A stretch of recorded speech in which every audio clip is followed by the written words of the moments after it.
till I die, Spurs die hard. Tottenham till I die. Tottenham till I die. Tottenham till I die. Spurs die hard. Tottenham till I die.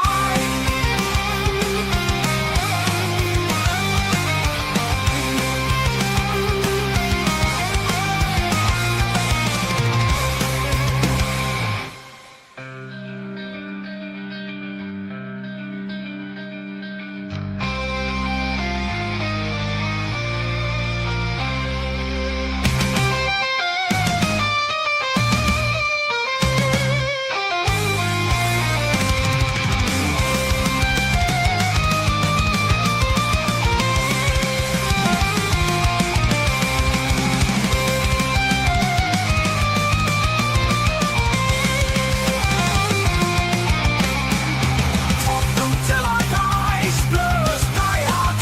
Tottenham till I die.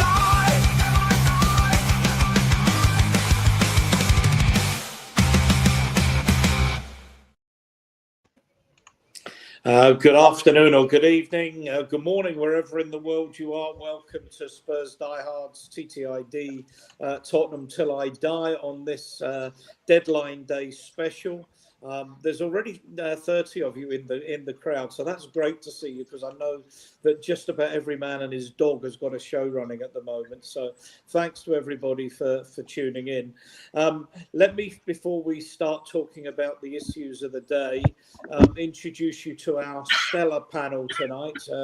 Anyone and everybody that's done my show. Brad will be joining us later as well. But if I can start on the bottom right-hand corner, as your screen says, Kev Clark, the neck oil sampler, the neck oil guzzler, the cat weasel impersonator himself. Good evening, Kevin. Yeah, evening. Yes. The beard's getting longer. There is a specific reason for that, but I won't go into that for now. And it's nothing to do with Spurs winning 5 games on a trot or anything stupid like that either. But yeah, no, good to see you. Yeah, it reminds me of a little bit of Billy Connolly, who said about people trying to punch him, who automatically assumed that his chin went down to the edge of his beard, and he didn't, and they missed. Above him is wee boy Tom, zookeeper Tom. Good evening, Tom. How are you, sir? Hello, all good, thank you. Good. And middle is Adrian. We'll ignore Adrian for a middle. He's the big chief. That's why he takes centre stage.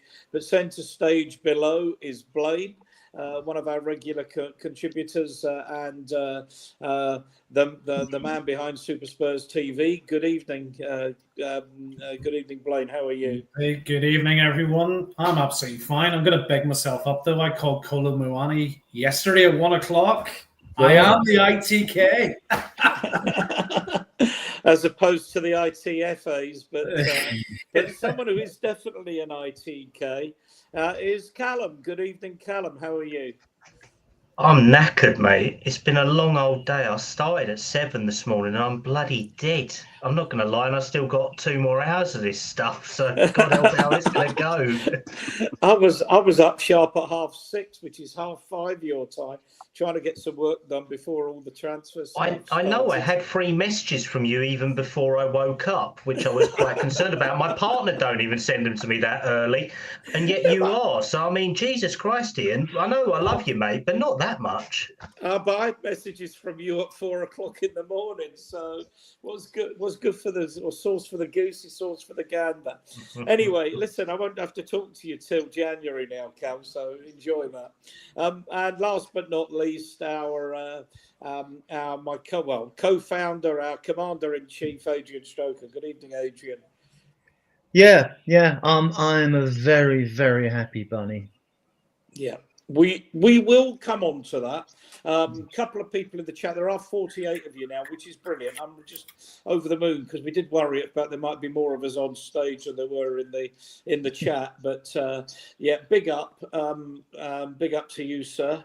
Jose, good evening. We are in for Where's in No One Else. Yeah, I think that might be right. I think that might be right. Eltel, I think Moani is it for us. We'll maybe come on to that. And Blaine, yeah, big up chat.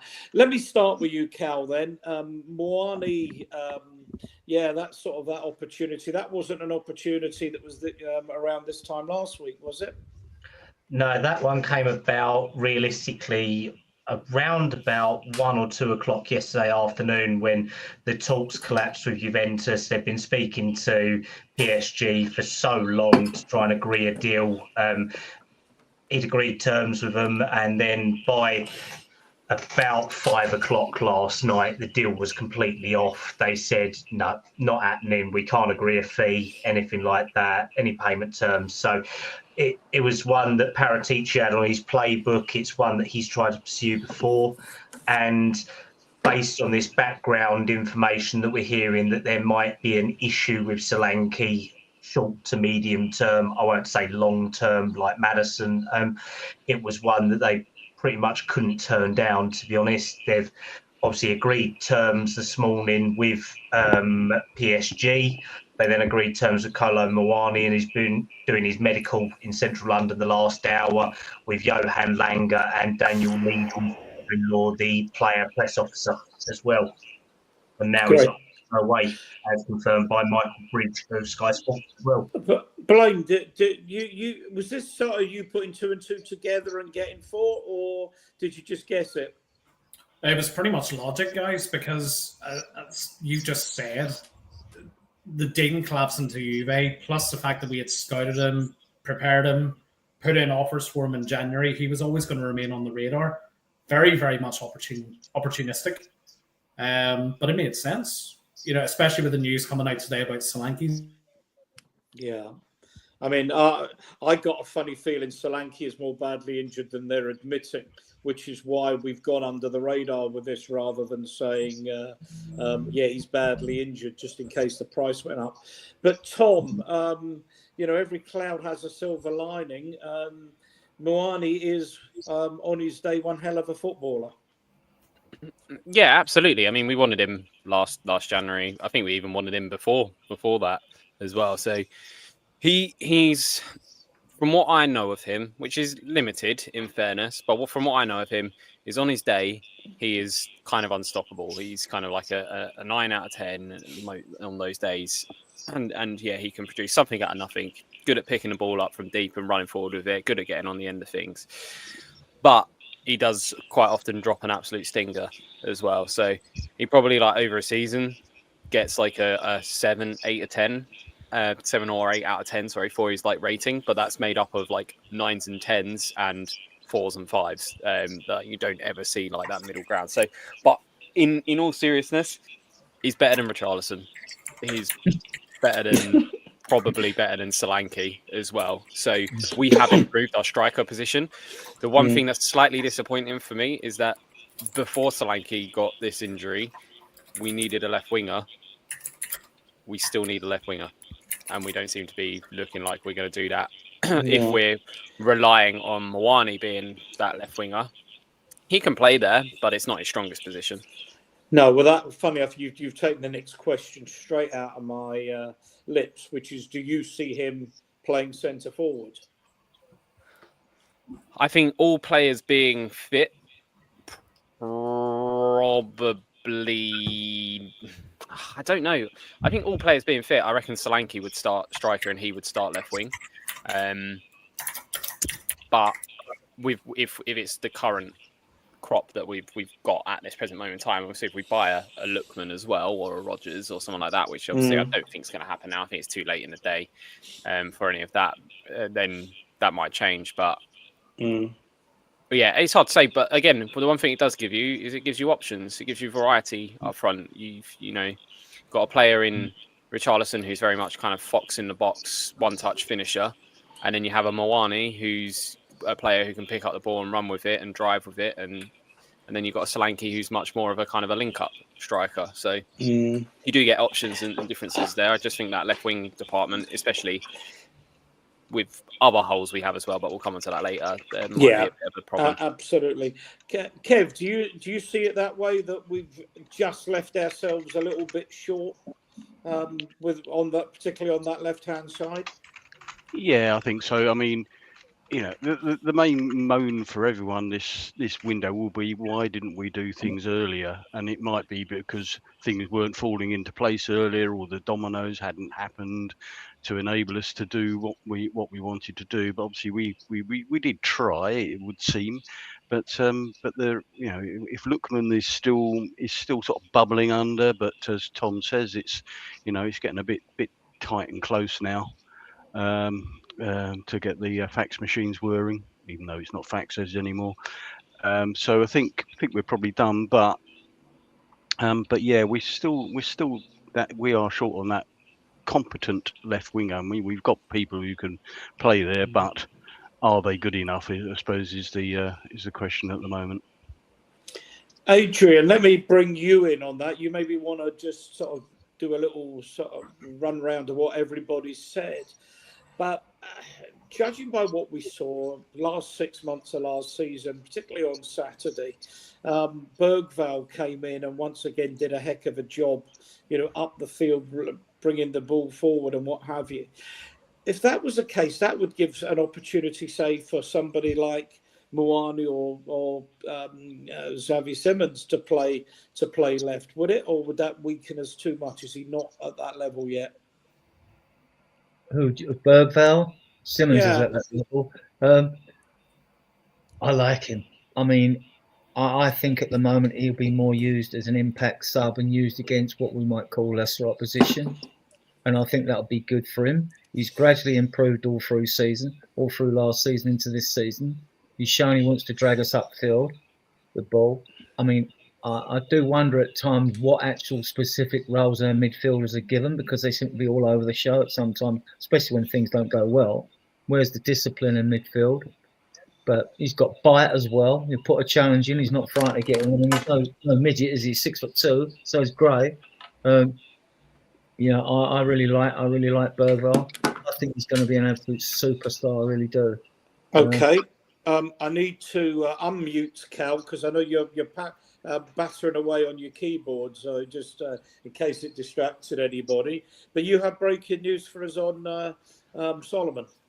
Yeah, so it seems that the Solomon deal is now back on at the moment. I was speaking to a Palace fan earlier, and he had some very much profound words for him. There was some inappropriate stuff which I won't share, but reported by Gary Jacob and a few other sources, the deal is progressing again. It looks like Palace will potentially accept an obligation on the deal at this present time, not just an option. So hopefully this is kind of linked to Hill going off and then Solomon going. That kind of potentially opens up the option for another left winger, but it's very late. I mean, what are we, an hour and 45 minutes to the deadline, and 2 hours for deal sheets. So it's got to be quick, but it is progressing at this present time again.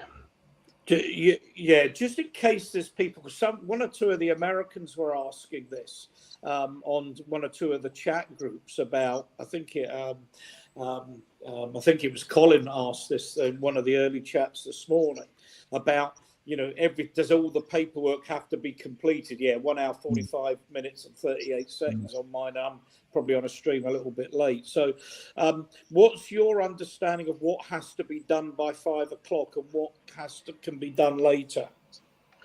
So realistically, with the deadline ending at 7 tonight, a deal sheet has to be submitted. So realistically, a medical has to be completed, or the major stages of it, and you have to submit a deal sheet, and you get a dispensation of roughly 2 to 3 hours to do that and log all the paperwork with the FA.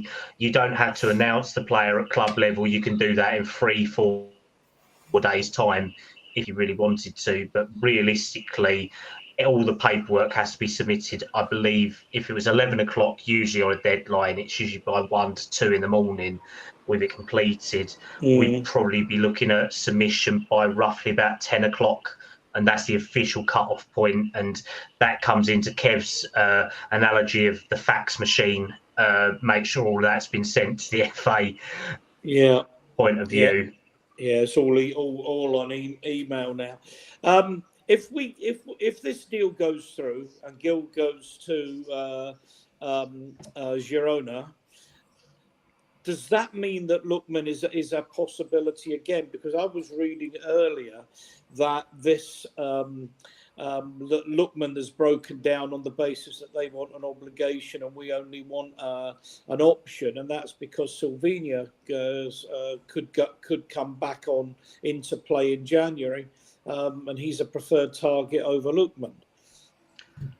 It is about Spurs looking at a long-term target, and that's one of the things that's held it up. It was the pivot towards this striker option with Moani to be taken up as well, but also the fact the club want options to buy. They don't want obligations, and yet they're very much insisting on any player from Spurs going out has to be an obligation to buy. Yeah. So it's a little bit hypocritical, but I think the Lookman was sort of a target until this Solanke stuff came out for definite, and the deal's been renegotiated about 3 different times for Lookman. If I'm honest with you, it's been an option, it's been an obligation, it's been a straight chat as well to see what the conditions are. So realistically, I think that if Lookman was to come in, it would only be an option to buy.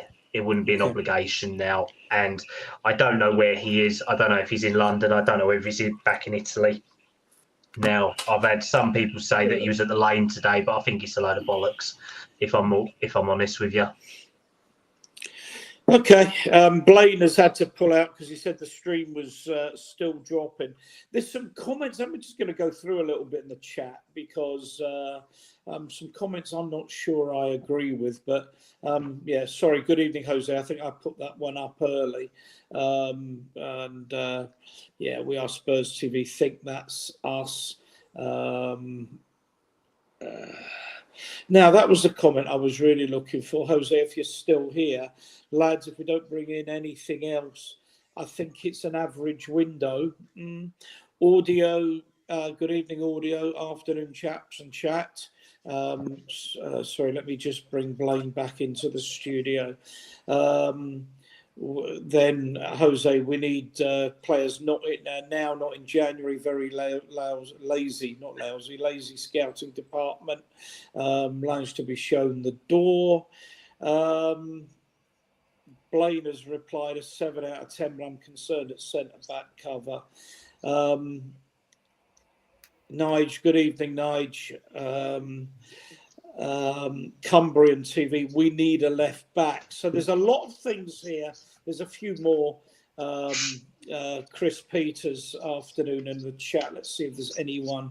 It's a 6.5. I think some people are being a bit harsh, but Paul Brown, I don't know if I said hello to you last there. Colin, it was Ian. me. I was going to say, I was going to just say, like with the Moani deal, the irony is that in January, if we had signed him, everyone would have been really happy.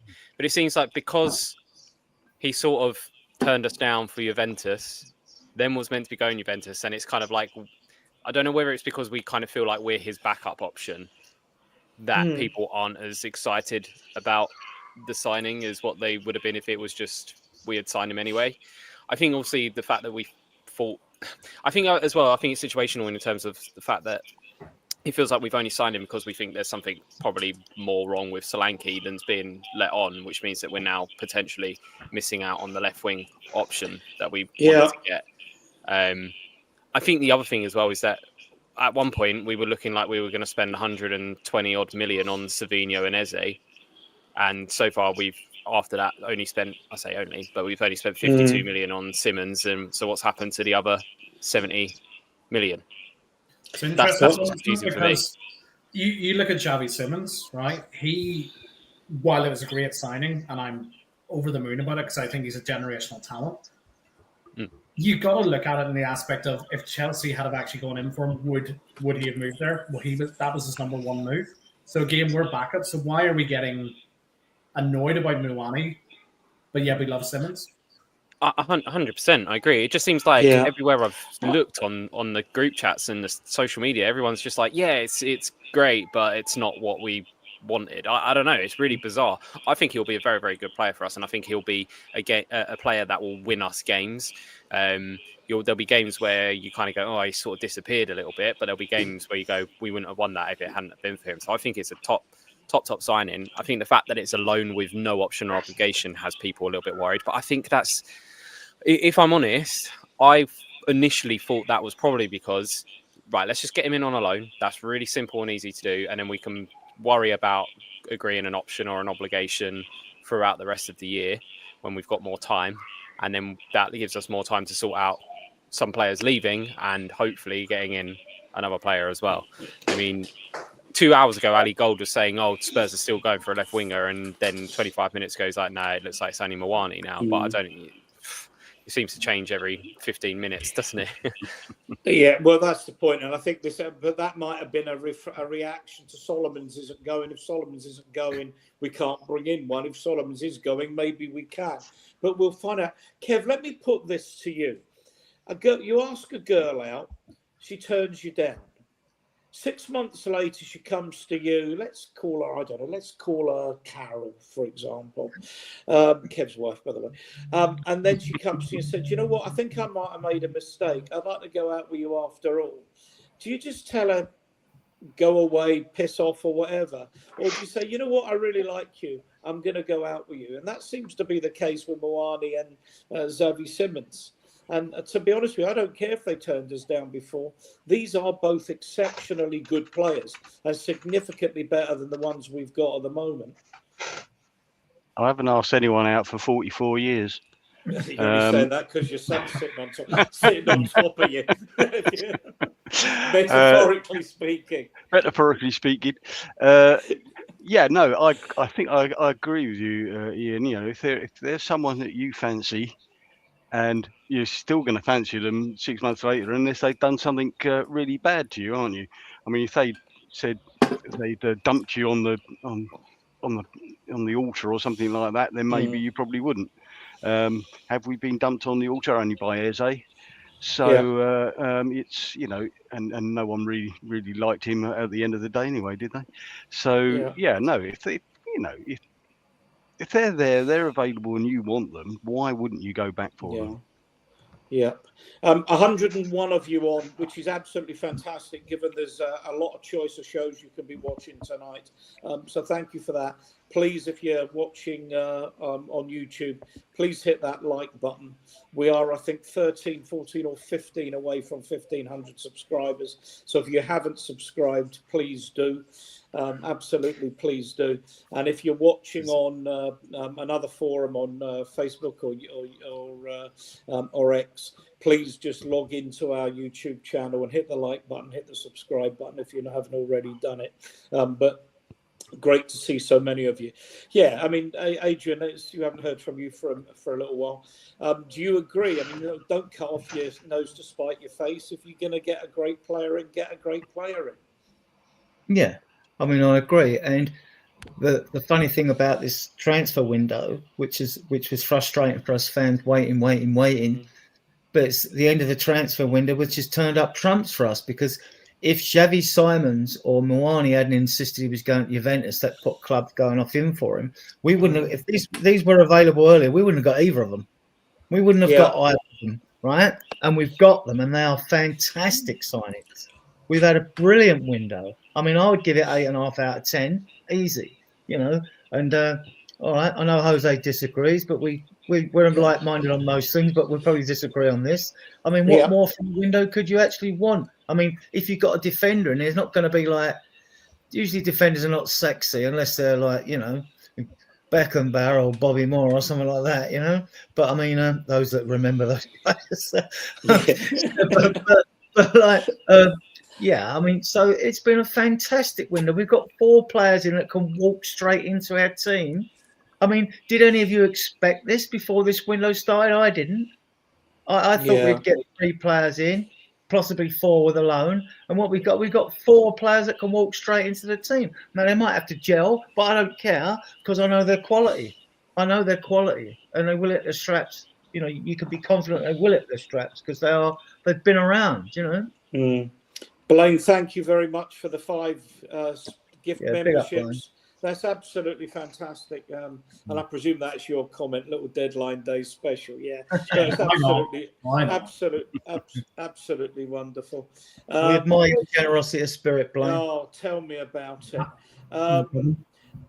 There's just because people coming in are all and out. Faz Radar for if I've got that right. No, I think there's a view that maybe Lookman, it's just gone too late for Lookman. But what we've been discussing is that Solomon's been on, Solomon was off, Solomon is now back on again. It is getting hell of a late. But I think there's a hope more than an expectation, Faz, that if we can get Solomon out the door to Crystal Palace, there's still an outside possibility of getting Lookman in. Adrian, you look like you're champing at the bit. I've got to comment on Faz Radford. Those who don't know him, know him. Right, all those on all the other podcasts I go and listen to and all that. Faz Radford was everything last year was a Spurs 4-1 win. So his confidence got up now because now he's going 4-0 and he always does it. Big up, Faz. Big up, but you're always 4-1. Why the 4-0? You must be confident, mate. You must be confident this season. Every Spurs game 4-4 4-1. 4-1. Well, that'll do.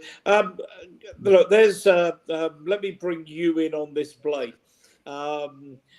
From Jose, we need a left wing. We've known since the beginning of the window, and possibly left centre back cover, that we're once again neglecting the need to make another lopsided squad and team. I think that's unfair, and for reasons I think I'm probably sharing with Adrian. But what do you say to that? Blaine, are you there? I think I'm back. Yeah, I keep dropping in and out. There's a storm going through Belfast at the minute, guys, so could be affecting me. But okay. In terms of what Jose's saying, I tend to mostly agree with him. I think who we've actually signed, barring Takai, because nobody knows anything about him really, he's unproven. But the other 4 signings are proper quality. I put it into the chat earlier on, right? Normally we hunt around in the little bargain clearance bin for players, right? We're now shopping at M&S Select. These are nothing wrong with Lidl. Harrods. Especially when it comes to Harrods. But I desperately worry about centre back. My concerns are you've got to look at VDV. He will not play 54 games this season. Ben Davies needs to take up his coaching role. I'm not sold on Dragusin. So who does that really leave us with? Danso and Romero. Neither of which are left centre back. Vuskovic hasn't gone anywhere. He's on loan to Hoffenheim. He's gone for the season. Or Hamburg. Yeah. Vuskovic hasn't signed for anyone else, has he? Yeah, Hamburg. He's at Hamburg. He's got Hamburg. Yeah, on loan in Germany now. He did go. I didn't think he'd gone. I thought we were waiting to get one in. He made his debut last weekend. He's gone. Ian Meth absolutely at the forefront of everything that's going on, and hosted YouTube shows to show how up to date he is. Ian Meth at clueless.com. Oh, I absolutely missed that. Adrian, get that mod out to throw it in there. Come on. Oh, don't. That's a sacking offence. Okay. Yeah. Ian, also. Yes. Just to say that Henry Winter has basically said that Solomon is finalising his loan to Palace from Spurs, and then one of the other sort of like ITKs on Twitter, believe what you will from them, has basically said that it's a $3 million loan fee and currently is an option, but Spurs are trying to make it into an obligation. Okay, Henry's usually pretty spot on with his stuff. Well, I mean, that's the question. Callum, I know you're going to be going off here in half an hour. Maybe something will happen in half an hour, but you maybe have someone else to keep us posted on No, that's 2 hours. I mean, I'm trying to keep up to date as well on Twitter Well, as to whether apparently you're in the mud at the moment. You're big time in the mud, according to the chat. They're ripping you in. They're killing you, mate. Oh, Vuskovic was on the bench. Okay. Oh, David Clark, yeah. David Clark, from Leicester, Messi audio the Bud. artisan. Yeah, all right, Paul. Okay. And someone's hijacked the main chat as well. I mean, that's definitely Tom. Ian Cheeky Pickett. fucker. Okay. Oh, there's a good question. There's a bloody good question. This one I can answer on. So Turkey. yeah, and the Turkish window stays open until later in September. So Yeah. we are quite fortunate for that. But then I've just seen as well another link, and it's not one that we'll like. It's that Lookman could be going to Galatasaray. Yeah, okay. I mean, Galatasaray seems to be the dying bin of careers, to be honest. It's Yeah. like the lesser version of the MLS. So, I mean, we are really not going anywhere good here, to be honest. There's a bottom line is that we have an hour and a half to put in a deal sheet for Lookman, and if we don't, he could go wherever. Because there is a bottom line here as well, is that Atalanta are desperate to get rid of him. They want money, though, don't they? That's the thing. They either want an obligation or they want a straight sell, and Spurs only want an option. And I think that's the same why the Bayern deal collapsed and a lot of other clubs who looked at him. It's because Atalanta's conditions were so tight. It's either you pay up most of the money up front or you get an obligation of 42 to 45 million pounds, which is about 55 million euros. Mm-hmm. So it's not it's not a cheap deal either. And if we get an option, what's it going to be? 5 to 7 million loan fee. I mean, we're already paying 5 million for Kolo Muani and another 7.5 for Paulinho at the moment. So it's not easy. No, have you spoken about Akanji yet? No, we haven't. Gone to Milan. No, it looks, Milan. the last thing I saw was Inter in discussions with Man City. So it looks like we're not getting him. I mean, if That's a bit of a kick in the teeth, ain't it? Because he was in talks with AC and all that. That's going to go down really well with the fans and their freaking derby. And Visser has completed his Newcastle medical. Yeah, I've got that. You've got Sky Sports on. Yeah, I've got that. Blade, let me bring you back in then, because we spoke about this on our show last night, and Callum, Kev, and Tom were on that. So let's get you get you in on this. I know Cal agrees with me that if we were looking for a left-sided defender, Aki was, for me, I used this expression last night, the one from Central Casting, because he plays left centre half, he can play left back, he can play in a 4, he can play in a 3, he can play in a 5. I mean, he was from was it Bournemouth? Yeah, yeah. I liked him at Bournemouth. We didn't get him, so yeah, that would make perfect sense to me. But he hasn't really been mentioned, has he? I mean, Akanji has, but Aki might have been mentioned once or twice, but not really. I think City wanted too much money though for him. You know, we're looking for cover. Akanji was a deal to be done, but from what I've been reading today, he just didn't like the prospect of being second or third choice. Well, that's the problem, isn't it? It's the old Harry Kane problem, isn't it? You know, so that's the thing of it. I mean, would you really swap City for being third choice to being third choice at Spurs? It doesn't really inspire confidence, does it? It makes absolutely no sense at all from his point of view. I mean, look, we are where we are, but I think we're going to wait for some developments on that. Look, just while we are, I want to talk about one or two other. Go on. Someone wanted to come I was just going to say, I just want to add one little thing to the Miani thing, which everyone's alluded to, that Solanke's injury might be worse. I think that the Miani's in. I think that's why Scarlett hasn't been farmed out. I expect him to be loaned out now that Miani's coming. I mean, I think we were keeping him reserve. I think we're keeping him as a reserve, like. So I think we'll hear something on Dane Scarlett going out on loan now, I think. Yeah.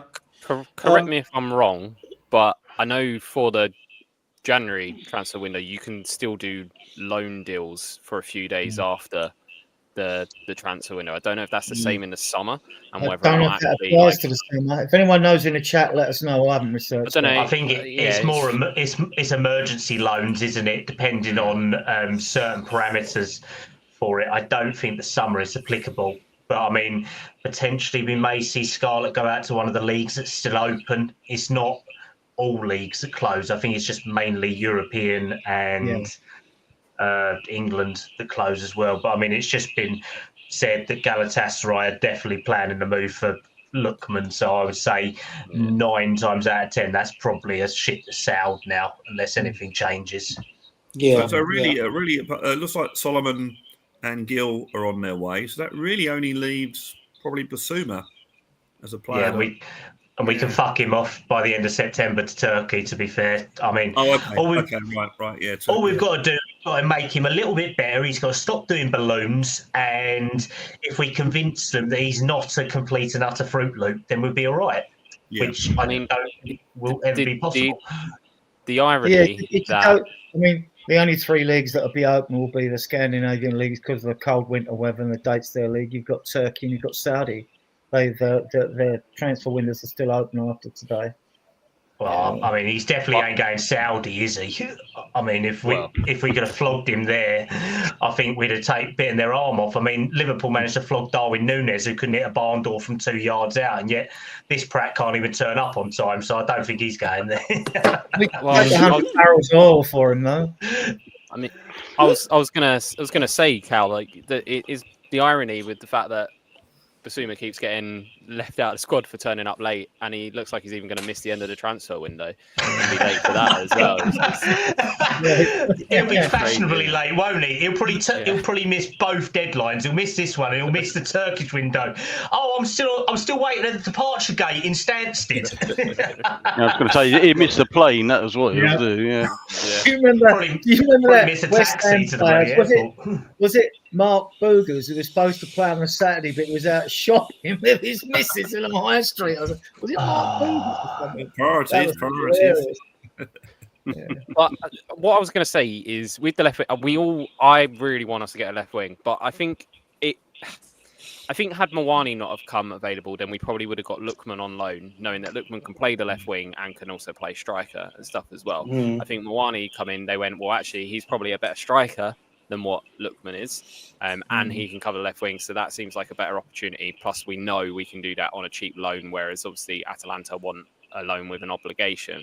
So it seems like they weren't ever fully committed to wanting Lookman to come in. It's very clear that the left winger they wanted was Savinho, and that has just not been able to happen. So it probably makes sense to not just like panic buy a left wing that we then get stuck with, that we don't want in 2 seasons' time. We like to say that left wingers we do actually have a lot of depth in the left wing position in terms of numbers, in terms of quality. Probably where so you've got Odegaard, you've got Tell, like you've got 2 young players there that need development. You've got Johnson who's playing there, Mawani can play there, at a push Richarlison can play there, so there's 5 players that can play there. Also, we just bought Xavi Simons, who has also played left wing as well. So technically we've got 6 players in the squad that can play left wing. Yes, I definitely think we need to be getting a decent left winger in, but it has to be decent. It has to be first 11 ready, and it has to be a player that they want for the future. But isn't that what Frank's been saying? I've seen that. You've seen that meme, with a banner, sign some effing players. And to me, it's all very well, but it's actually a little bit immature when you think about it. Frank says the only players I want now are players that can come in and improve the first team. Now, last year, people were complaining that we bought the likes of Gray and we bought the likes of Bergvall and we got the likes of Odegaard and the likes of Tell, who are all young kids, not ready to step up and play 30 league matches, a season. So now we go in and we bring 4 players that can do, and people are still not happy. I think the problem is that you can't. The amount of work that we needed to do into this squad couldn't be done in one window anyway. We've done quite a lot of good work. Yes, we wish we did it earlier. Yes, but actually, can you remember the last transfer window where we signed 4 players that improve our first 11? No. Like, No. I can't really think of one. No. Maybe you could debate Ange's first summer transfer window when we got Madison and Van der Ven and players like that. But again, I wouldn't say that. You could say that Conte window with Paratici, the aim was to at least improve it with Basuma, Richarlison, Perisic, Forster, all of them. It just turned out that most of them were dead duck useless. But Richarlison wasn't an improvement on Harry Kane. So that was planning. I always for the saw him as a future. winger. I still don't think he's a striker. I don't think he's a striker either. I actually think he's a left winger, and I actually think he could play quite well at left wing in this team. To be honest with you, but I wouldn't I don't surprise me. think- It would surprise me if they go back in for Silvano in January. Savinho, yeah, Really, definitely. that's what They want Yeah. him. They want him, but you might just have to be patient. It just seems to be one sort of cock block in the Man City boardroom that doesn't want him to sell him. But So also, they've now Lookman, Ryan guys, Cherky is now injured as well, isn't he? So Sorry, just to cut across, but apparently Atalanta won 55 million for Lookman, and that's why we've been put off. it's too much. That's a lot of money, isn't it? Yeah. Well, I say it's too much. He's a good player. You know, he was African Player of the Year. He's contributed 20 goals in each of the last few seasons and stuff. Like, But so if it's he's not- a proven player. But Tom, is do you that, think is that though? Do you think? Euros? Yeah, it's 55 million euros. But do you think, Tom, is this much more of us as fans, I'm not saying us here, but overall across the fan base, wanting a player more than the club actually wants the player and hyping it up too much? Because You want that dopamine hit, don't you, of that new player? yeah, but he's not our number one target, obviously. Yeah, I think it's clearly look. If we wanted Lookman, we would have got Lookman in because it seems like it's been a pretty easy deal to be able to do in terms of he wants to leave. Atalanta want him gone. It's not extortionate money, but it is a lot of money, and it seems like it's more money than the club is willing to punt on. Like they wanted Savinho, that's the player they wanted. That hasn't been able to happen despite trying. Then it looks like they probably pivoted to Morgan Rogers. That's looking like that's not going to be able to go. And then Lookman's kind of like been the backup for the backup for the backup, if that makes sense. Don't get me wrong. I still think Lookman is better than the options we currently have. But it's clear the club wanted something different. Let me dream for a minute. I don't know who wants to pick this up. Just give me a minute. Elliot appears to be going to Villa from Liverpool. And Ian, I've done it again, Tom. I've done it again. Jason. Who's Jason? Hello, Jason. How's it going, mate? Jason Sancho. Did you mean Jason Statham, Ian? What are you talking about? You're all blind. A lot of you. You put yourself Are in you the taking the piss? Why I'm- is that? I Was he mean, a manager of an Eastern European team? I mean, we've got 3 people in the chat with glasses, and you're probably the only bloody person who needs them at the moment, aren't you? I've only got one working eye, and I can see I'm not that. wearing them. Right, come on. Be nice- I need to be nice Ian. proofread your banners next time. You do I need to need- proofread them. You do need to proofread my ballot, and I've missed the Ballers? tea out of it. Are you having a moment, Ian? I'm having a no. I was rushing some of these because there were so many things happening. So You should have had a drink. I should have had a drink. I think he bloody has by the sounds of it. No. Hey, No, he I'm can't on- function hey, unless he's got I'm 2 drinking pints. In it. gallons of water. Right, Elliot to Villa and Jadon Sancho to Villa, and they. All right, am I putting two and two together and getting 5 again? By thinking if those Yes. deals are happening, the reason why we're stalling is because there's a late deal to be done for Morgan Rogers.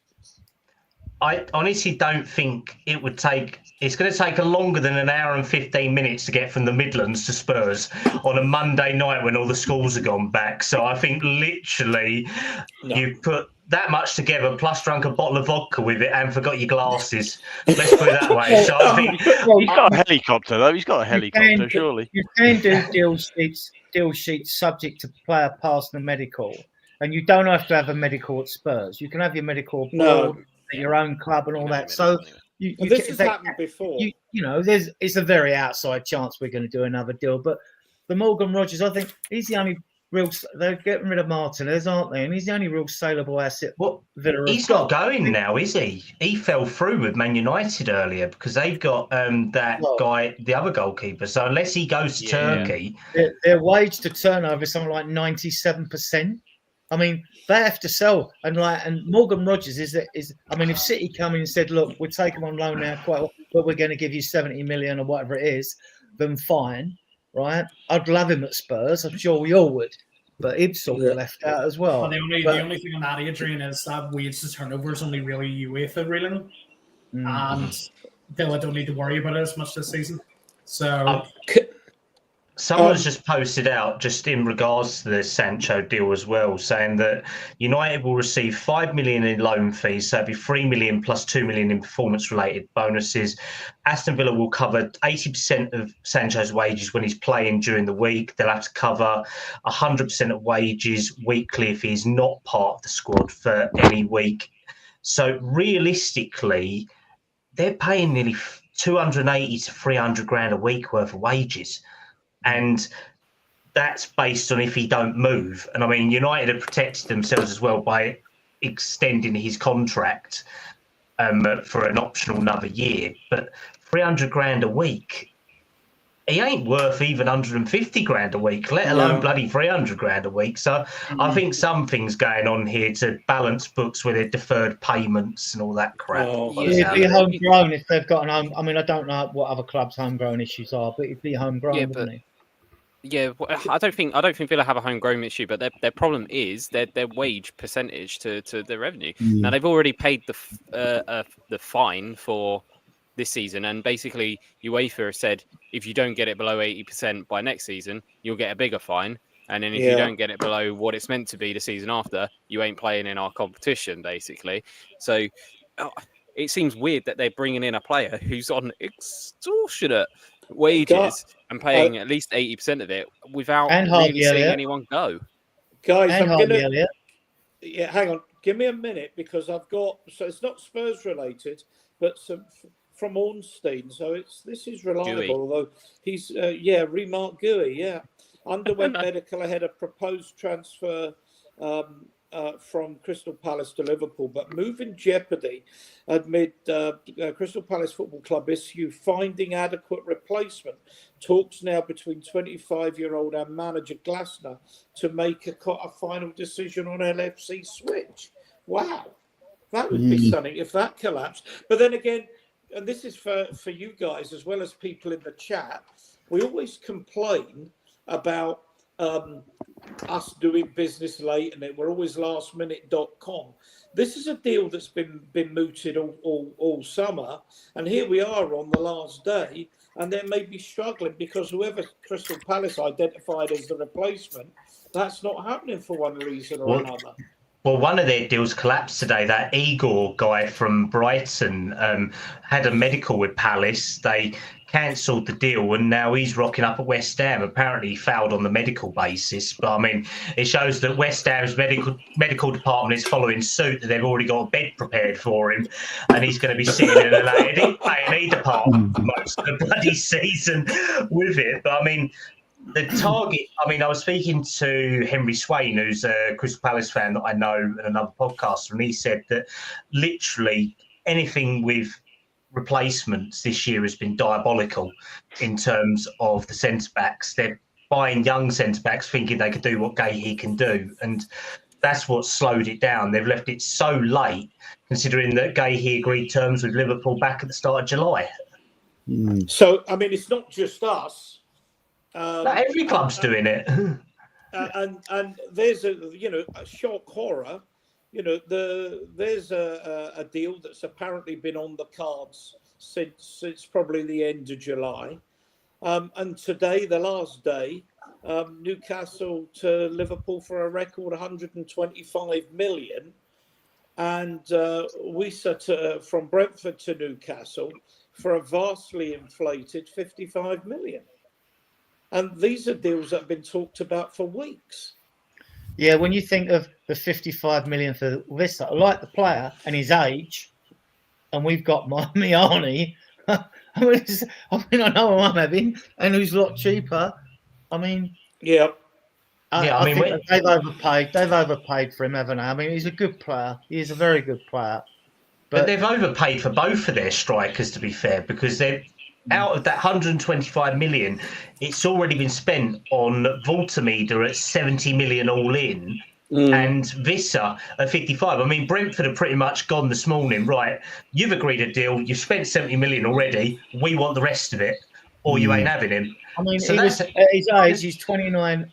If it's next month or whatever, he's 29 or whatever it is. He's like, that's 35 mil as far as I'm concerned for him. 35. I think they paid 20 over the top.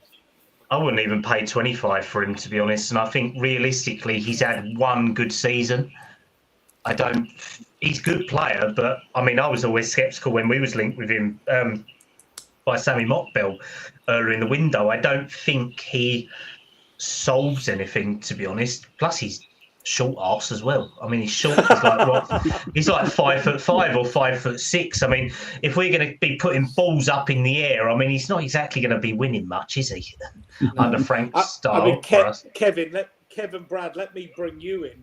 I mean, Wissa at 55 million for a player I think is just turned or just about to turn 30 is just the antithesis of a Levy signing. I mean, we will not spend that kind of money on a player of that age with no future value.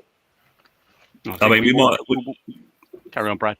I think we might have. I mean, what Levy tends to do in this situation is get them on loan, doesn't he? I mean, we've done it with Paulinho, who's 30 years old. So I didn't realise he was that small. Actually, I thought he was taller than that. But yeah, I mean, you know, I mean, I was reading the Wikipedia page, incredibly reliable source for this guy we've signed, and they're saying his style is very similar to Thierry Henry, in that he's a winger converted to a striker. So if he can be 70% as good as Thierry Henry, that's pretty much a bargain when you think that we're in with Wissa and these sort of players. So yeah, we'll just see on that one, I guess. Yeah, it's well over the top for a 30-year-old, isn't it? And when we shying away from Ake at 30 million, and he's 30 as well. I mean, I know it's a different position and everything else, and they're cheaper usually for the fullbacks. But yeah, it seems Brentford have done a good deal. You know, you can't knock them for that. If they're going to lose a player, they want to get the money for him, don't they? I mean, one of the best older players we brought in without a shadow of doubt was Perisic, but they're rare. Getting players like that and of that quality that are still that good are rare.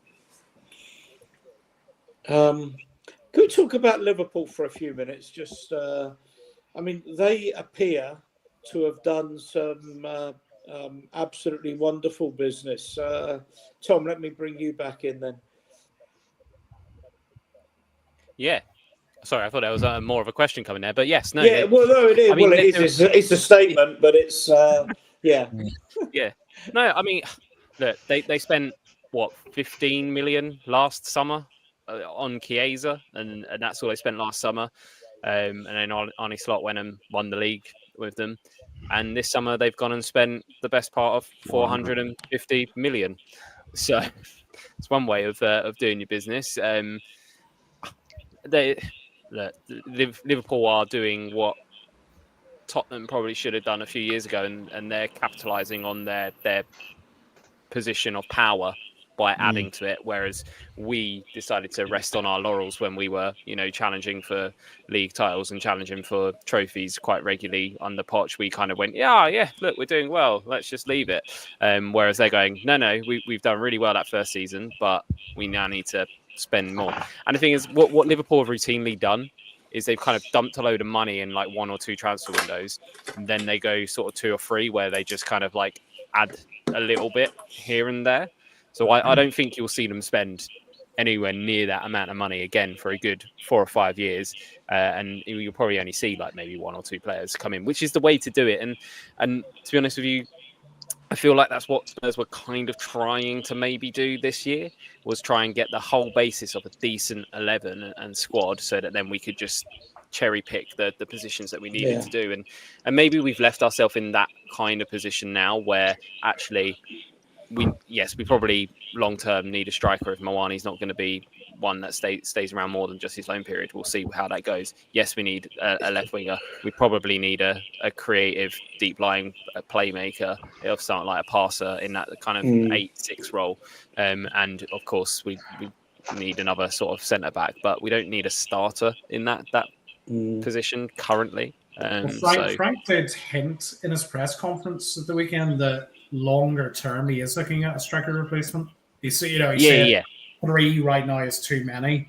It will cause upset, but it's something we look to improve in the future. It wasn't one of our positions. I was going to say it wasn't one of the positions that we were all going, my God, we need to improve that. There were several positions that everyone was like, yeah, we need to get players in those positions, and striker was never really on that list, or if it was quite low down. So I completely understand it. But I think it's a make-do situation because between Richie and Solanke, I'm still not confident either of them have a 20-goal season in them. Yeah, which is why getting Mawani in makes a lot of sense. Blaine, I don't know if you saw, I'll bring you in on this because it's something I raised last night, and you were on the panel last night. Brad, as well, you may be coming after, was that there was a quote, unattributed, but apparently something that Frank said, that Frank went to the board when he came in and said, I want to lose one of Richarlison or Solanke and bring in another forward, and was told no because of the amount we would lose on if we sold either one of those at the kind of price we would have got for them in July or July or August. Do you think, based on what you've said, that that's likely to be more likely than not to be true? I think Solanke holds the bigger value if we are to sell him as an asset purely because he's English, and that's it. Nothing else. I think this is me being really harsh, but between the two of them, they're both bang average strikers. And I actually said this in a Savage stream maybe a week ago. Look back at the strikers that we have signed in the past 10, 15 years, with the exception of Kane coming through the academy. We have signed some absolute stinkers when it comes to I mean, come on, we've had Vincent Janssen, we've had Soldado who couldn't hit the back of the net. You've had bloody Clinton and George. I mean, okay, he's a wee bit more of a winger. But by God, we used to have Les Ferdinands in this, weren't you? Adebayor. Christ. The loan specialist, 6-month loan, and then turns into a fucking shit heap. I mean, dreadful. Some of us on this panel are old enough to tell you, yeah, we had Jimmy Greaves, we had Alan Gilzean, we had Martin Chivers. I don't think we had John Duncan, for heaven's sake. Even Mark Falco knew where the bloody goal was for all his technical deficiencies. Mind you, Colin Lee as well. Oh yeah. Yeah. 4 on his debut. What can you say? I mean, I think we tend to forget also that back in the day, teams used to play with 2 strikers. Yeah. So you'd always be trying to get four strikers. And I remember we used to have, I think, Pavlyuchenko, Crouch, Defoe, and Dempsey, wasn't it? And Berber. Yeah. And then we got Berbatov in. So we've always, that's how it used to be. Don't forget big Steve Malbronk. Oh yeah, he did all right. Actually, he scored some decent goals. To be fair, that was the Redknapp merry-go-round, wasn't it? Where he was ping-ponging signings between us and Portsmouth. I mean, that really went down well, didn't it? We must have kept them lot from going into administration. When we pulled the money, that's why they've been so crap ever since. I mean, the thing is with this comment of Thomas Frank. I mean, I like to see who the source was. It seems a bit unlikely to me. Was that Mike? Who said that quote, Ian? Was that James Davis or whatever it was? Yes, I think it might have been. I haven't worked myself out whether he's really well connected or he's a fraud, but I don't think. I think he's a bot. I think he's a bot. To be fair, I've been looking at it, and it's got a bot algorithm to it where it's got predictive. It takes a lot of sort of news from other sources and pieces them together. It's a bot algorithm that has predictive word text on it. I get nervous whenever we're linked with a player who's got the letter N at the beginning of his surname, right? Because we Tom, should no, never no, sign Tom. any player who's got the letter N at the beginning of his surname. Give you some examples. You got NG, you've got Ndombele, right? You've got Neighbour, Nkudu, you've got George Norton, Kevin Nkudu. Yeah. Nkudu, right? Don't forget that's Mpudu. five, Fucking Mpudu. There you go. What's a pile of Yeah. shit? We better not sign this Nuani from PSG then, eh? Oh, don't. No, to be honest, I mean, ironically, our business from the French league has been shit, hasn't it? Realistically. So, I mean, I know we've got Simmons and Moani, but they've gone from the French league, well, German league via French league, via Spain and all that. So that's my hope where they turn better. But French players for us just don't work. Ironically, apart the last one was what, Lloris, realistically, that we could say had any sort of success for us. It just doesn't work. True. How do you see us Can setting I up just give a moves? big shout out, by the way? Kev, congratulations on your move to Fulham, who've just signed Kevin. Kevin, yeah. Yeah, What Fulham a has signed name. Kevin from Shakhtar Donetsk, yeah. I thought we was going on a lunch date tonight. You didn't tell me you was in Fulham. Oh, now I've got to drive. I'm not. I'm still in Cheshunt, you know, and it's stopped raining now, so it's not raining at the training ground either. It was hailing for a lot. But we've already got Super Kev in the team, and that's the chant you see. I always Romano's need. just broke that Moani signed his contract, by the way. Brilliant. Brilliant. That's just a medical going. Boys, with that, with the 4 game changes, how do you think we're going to set up? Do you think that, like, That's a good question. Simmons is at 10 and Moani in the left wing, or the other way around, or are they going to interchange?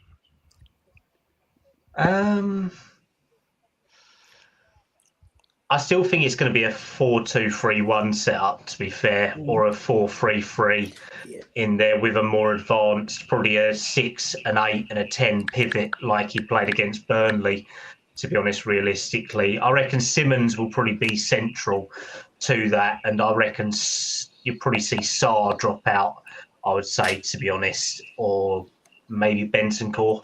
They're going to be the ones that sort of suffer from these signings. But I think we've got enough options there. It's just I think we was all crying out for a natural left winger, weren't we, to make that even better. I mean, I'm a little bit surprised by some of the comments in the chat that without a left winger, it's been a really bad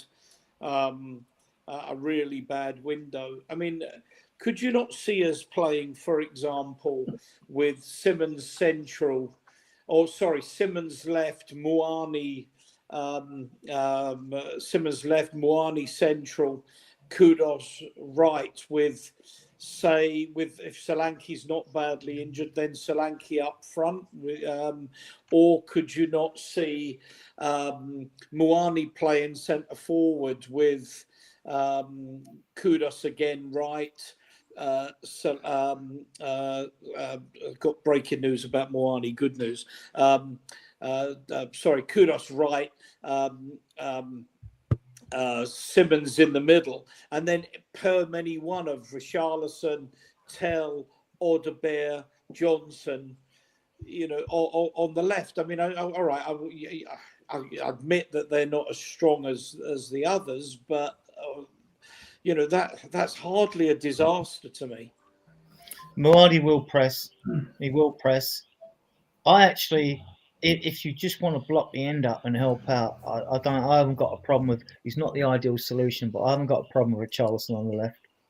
He's very effective. You could almost have a fluid front three, really, because they can all play anywhere across that front three. Well, that's the point, and that's what I think this might be right. And I don't know if anyone's got any information. No. Cal, I know you'll have to go soon. This has always been my fear, that he's much more injured than they've let on, which is why we've changed our angle of attack, if you like, and we've gone for Moani. I'm going to mute you, Cal, if you're typing. Oh, it's me, actually. Sorry. Sorry. Sorry, Cal. I put you off the stage as well. Where's Cal gone?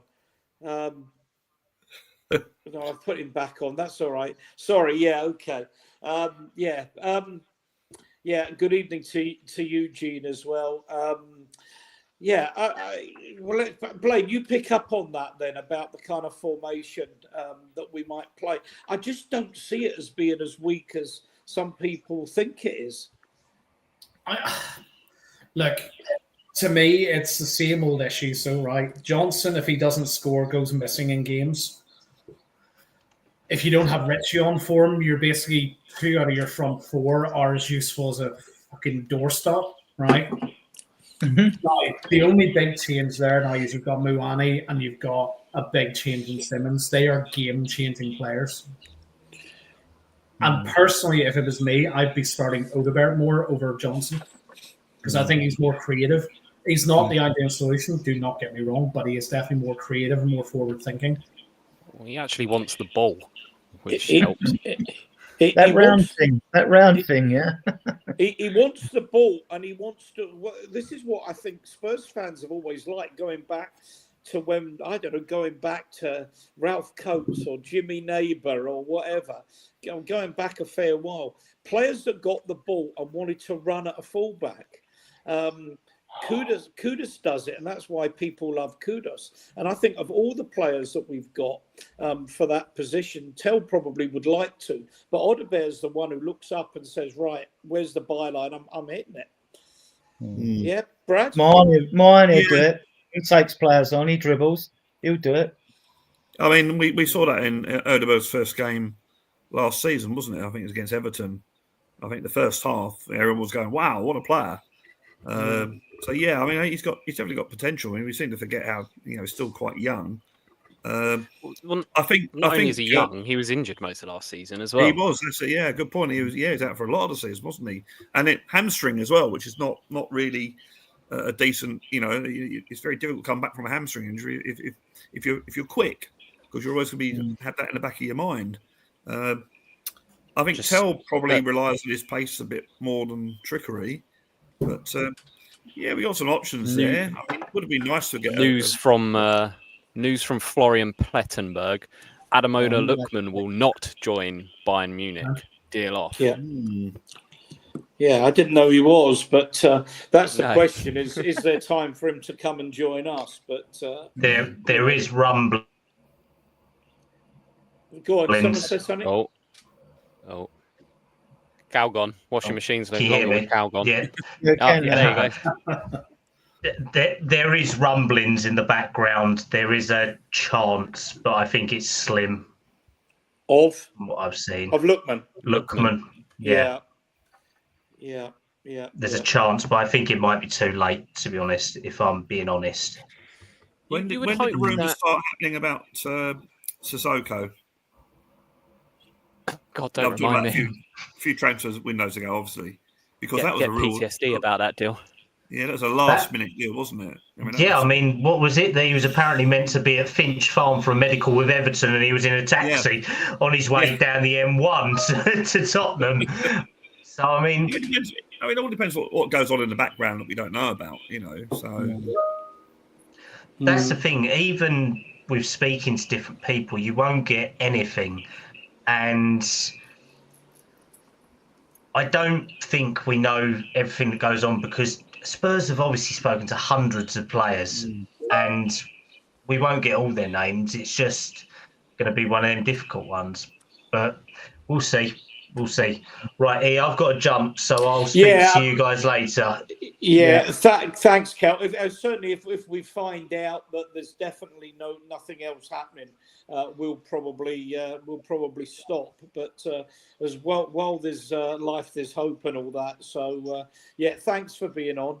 No worries, mate. And I'll keep you briefed if I hear anything. Yeah, I've got my phone with me, just obviously in case anything develops from some source. So okay, thanks, Cal. Take care, guys. See you later. Bye-bye. Can we agree a loan signing beyond the deadline? No, I mean the only thing you could agree would be to bring in a player who does not have a contract. You cannot bring in a player that is contracted to another club after the deadline, at least in England. It is England. Scotland's different. In England, after 7 o'clock in the summertime. Adrian. Right, I want to give the channel a plug. It's been fantastic. Yes. There's like 140 of you viewing us on various platforms, which we didn't expect because every podcast is out doing a transfer deadline day show, which is absolutely brilliant. For those of you that haven't subscribed to us, it only takes a second. There's a little subscribe button in the bottom right-hand corner. Please subscribe. We're only 15 away from 1,500. It would be nice.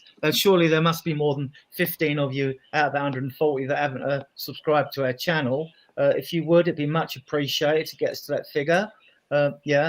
Just to let you know that our shows go out usually every Tuesday, where I host.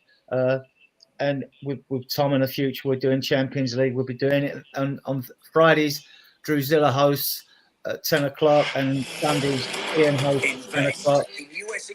Top 500 companies. What's that? That's me. That's me. Oh, Carry on. all right. Just- So I'm just yeah, checking the numbers on the. we also have a Facebook group. I started in 2019 when the stadium opened. That's got 14,500 members in it. We've got an ex-con group with 3,200. That's grown quite quickly. If any of you would like to be a guest on the show, all we need is your phone number to add you to a Spurs Diehards Facebook group, WhatsApp group, and and you can come and have your say. We pride ourselves on being a mature and sensible group. We are very new. We're a fledgling group. We've only been going just over a year, but we've got fantastic support. We've got a lot of loyal regulars that support the show as well, which is excellent. Right? I want to thank everyone who's bothered to come in the chat on the daylight today. Thank you for your questions and comments. A big up to everyone who's watching this show on playback later. And with that, back to you, Ian. No, absolutely. I couldn't say that. Couldn't have said that better. Thank you. Absolutely. Thank for that. Yeah, no, sorry, just going back to that. It's not really, well, the old free transfer, I guess. It's a player, yes. It's a player that's out of contract. You sometimes find this time, we could do it with Gil, I guess, but a club rips up a player's contract on the last day of the window or whatever to let them find another club. And one of the things with football rules is that after the window shuts, a club or a player cannot make themselves deliberately unemployed in order to find a move.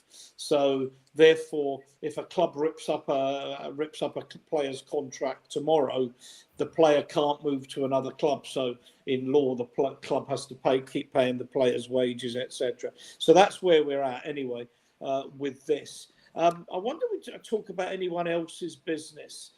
Talked about Isak to Newcastle, from Newcastle to Liverpool.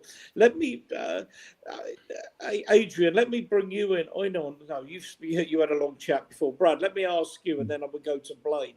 Does that make it Liverpool's title, and everybody else is playing for second place? Well, I to be honest, I said it's Liverpool's title about the start of the window when they were in for all these players. I was chatting to someone on Saturday, and I sort of said that I imagine that Isak would be a transfer deadline day sale.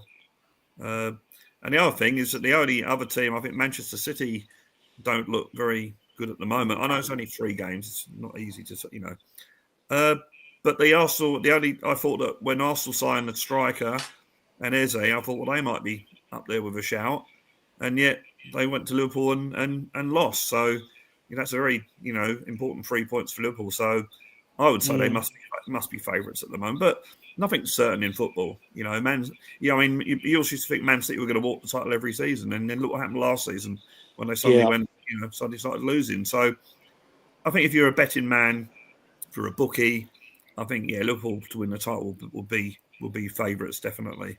And Arsenal again have shown that in the big games they can't seem to be able to do it. And Gary Neville made the point, I think it was Gary Neville, saying that they go to say Liverpool thinking a draw will be good enough, and it quite clearly isn't if you want to win titles. And if you spend big money on great players, they produce pieces of magic we don't know that free kick. Yeah, we don't know how good this. I can't say these players' names. It must be my age. Griolke Tom will tell you. I can't. He doesn't at the moment. He's already played in the English league a couple of times and didn't do anything.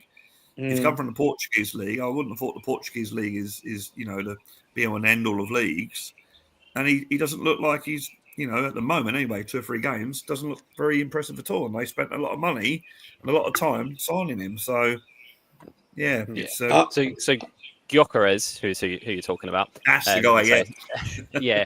So he had a reputation in the Portuguese league for being a bit of a flat track bully. So he Right. would put up some serious numbers, but he would score lots of goals against the teams in the bottom half of the table.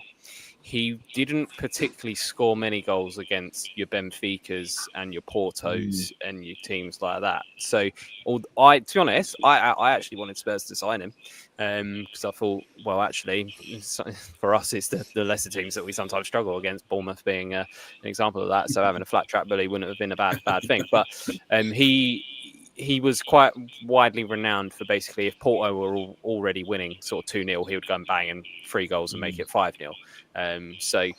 But he's a unit. He's absolutely massive. To be honest, he looks a little bit overweight if on a quick glance. But he will score goals this season.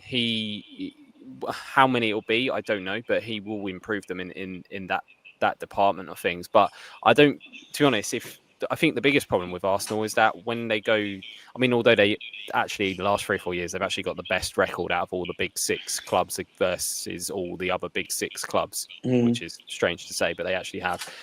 They do have a tendency when they play a big 6 team, especially away from home, to just turn into Stoke City and just literally 11 men behind the ball, part of the bus. Yeah, that's what they do. And are you going to win league titles like that? Maybe.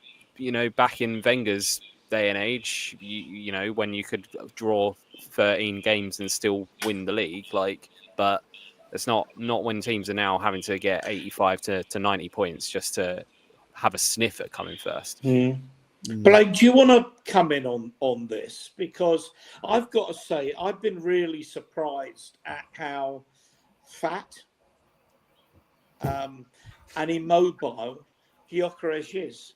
I'm actually surprised. I think he's distinctly one-paced.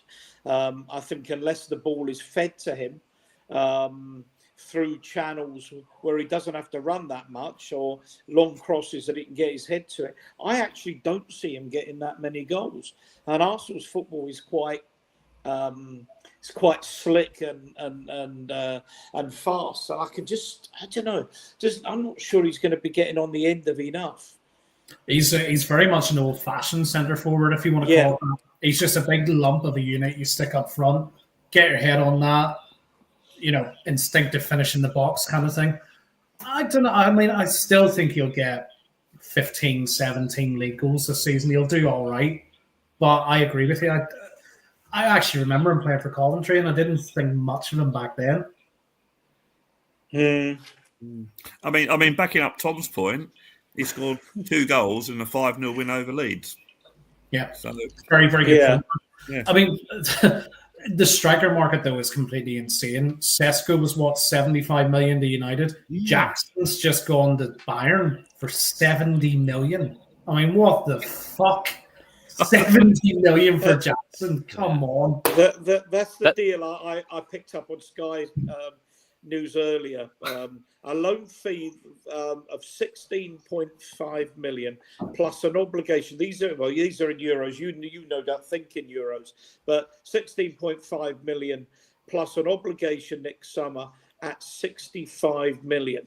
So 81.5 million euros. I mean, for a player that's peripheral, I mean, I'd have taken a chance on Jackson at maybe 40 million, because I think there is a player there, and particularly when you look at what we've got up front. But those figures are obscene. Yeah. I mean, especially when you consider that they sold Tell to us for 35 million. And let's not forget the big glaring thing about Bayern Munich is that they have the best striker in the world already there in Harry Kane, and yet they're spending 65 million, potentially 70 million, probably more than that, on Nicholas Jackson as a backup. It just seems a bit bizarre, unless they're going to play him as more of a left winger, which he can play there and probably looks a little bit better there. But it seems really bizarre, unless it's them forward proofing, planning for the fact that Harry Kane is not going to be there next season.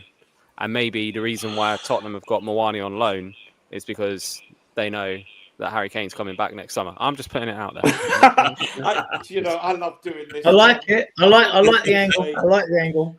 Need to say good evening to one of our big contributors and supporters of the channel, Yeah. Graham. Good evening, Graham.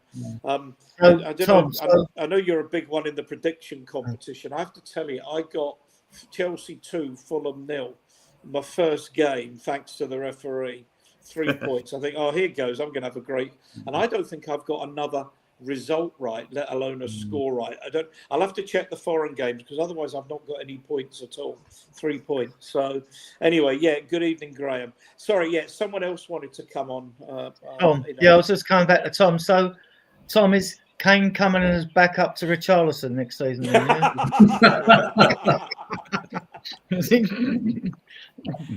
Imagine poor Tell's left Bayern so that he can get away from being in Harry Kane's shadow, only for 2 years later or a year later for Harry Kane to come back. I want Tell and Odegaard. Let's talk about them. I don't think Tell and Odegaard are as bad as fans are making out. We know they need to develop.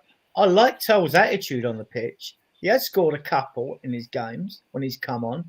He's always wanted to try and G the team up and get them going. And like Odegaard, if you believe what's coming out of training ground, he's the most skillful player at the football club. He came out of the PSG academy, didn't he? He went to Burnley under Vincent Kompany, who raved about him. Before the Euros and Nico Williams smashing it, their stats were identical, virtually identical with Nico Williams. I mean, he's very, very skillful. He is a dribbler. Lee Trundle was an incredibly skillful player as well, but he didn't make it out of the second division. So, skills, that's one thing. But I think what people's biggest issues with Tell and Odegaard is the fact that we spent a combined 65-70 million on them, right? And people didn't want us to spend that sort of money on 19-year-old prospects. And let's get it straight. That's what they are. And the problem is, I said this last night on the pod, is that the main reason why we bought these players and we dumped a load of money on them is so that we could have players that we knew would be able to be in the team for at least the squad, if not pushing the starting 11 in a few years' time, that in a couple of years' time we can class as club trained players, because we didn't have any of those coming through. So we've spent a lot of money on those two. Obviously, we spent not quite so much money, but we spent money on Bergvall as well for that same purpose. We spent a lot of money on Archie Gray for that purpose. I mean, next season, ridiculously at the moment, Archie Gray and Lucas Bergvall have to go on our actual player list, like the A list for the UEFA Cup for the Champions League, sorry. But next year they can actually go on the B list as under 21 players and not have to be registered at all, because they would have spent 2 seasons at the club, and then the year after that they can actually go on the club trained list. So, which is just ridiculous that we have to currently put them on our actual playing list this year. It's just, but the club was terrible academy, terrible playing for so many years, which has shot us in the foot and meant that we've had to spend a lot of money on making sure we have some really top quality youngsters coming in. The problem is that 1 minute, Blaine. I was just gonna say, if we had a very, very, very good first 11 and squad, then actually we wouldn't have minded those players so much. But the problem is we had glaring issues with our first 11 and first team squad that spending that amount of money on those players. I think it's just made people think, well, they should be really, really good and in the team straight away. I think Tell or Odegaard will become really, really good. Just let me stop you a minute, Tom, because I want to go back to that. Just Blaine needs to go, but he did send me. I've been trying to get in with this a quote, and it's come up on several sources. So Blaine sent me this. Thank you, Luka Vuskovic. It's really interesting, mature for beyond his years, I think. Quote: they offered me an option to stay to play in case of injury or cup matches, but I wanted continuous minutes. Continuous minutes. Sorry, they have Romero and Van der Ven playing there, 2 of the best centre backs in the world at the moment. I believe in myself, but it's really difficult to play next to them. I faced them and I realised that I still have work to. I have to work harder. A lot of work and a little luck, so I'll be back. I thought that was a really honest self-appraisal of the player, to say, yeah, look, I think I'm good, but I know I need to get better. So, you know. I mean, he's same age as Mikey Moore, isn't he, effectively? Yeah. Sorry, Blaine, I know you want to go. So, sorry, Brad, let me just... Yeah, look, guys, thanks for having me on, guys. No, thanks for being here, Blaine. Thank You're you. always welcome, Have you Blaine. back You're always again. welcome. No worries. Have a good evening, gents. Good night, Thanks, Blaine. everybody. So yeah, right. That was for Blaine. Yeah, I don't know what if was you want to interesting? pick What up was on interesting? Odebear. I was Yeah, going to say I mean, about Odeberg and Tell was the fact Yeah. that if you take Odeberg's injury into consideration, we've only had the two players for half a season. And Yeah. yet people are suddenly Yeah. making, oh, it's not good enough. You know, and an it's- insight into a manager. I said at the beginning of the season on various podcasts that, like, when we're picking a team, we've got 25 players, barring injuries and suspensions. See who the first 11 is. See who those are on the bench that the manager picks. And then who's the 5 they leave out, right? Because if they're not doing it on the training ground, right? And he's shown faith. Now, I know we've got 2 walk-in players in to join Paulina and Kudus in Xavi Simmons and Moani. But he's shown faith in those young players, Frank. He's shown faith in them. And I know we've still got Decky will come back and we don't know if Madison will fully recover, right? Because it's a worry. So if they all come back fit, we've got a really decent squad. And we don't know. I mean, Tell and Odeberg may get more chances and they may get less chances now we've got these 2 in. But they might hit their straps.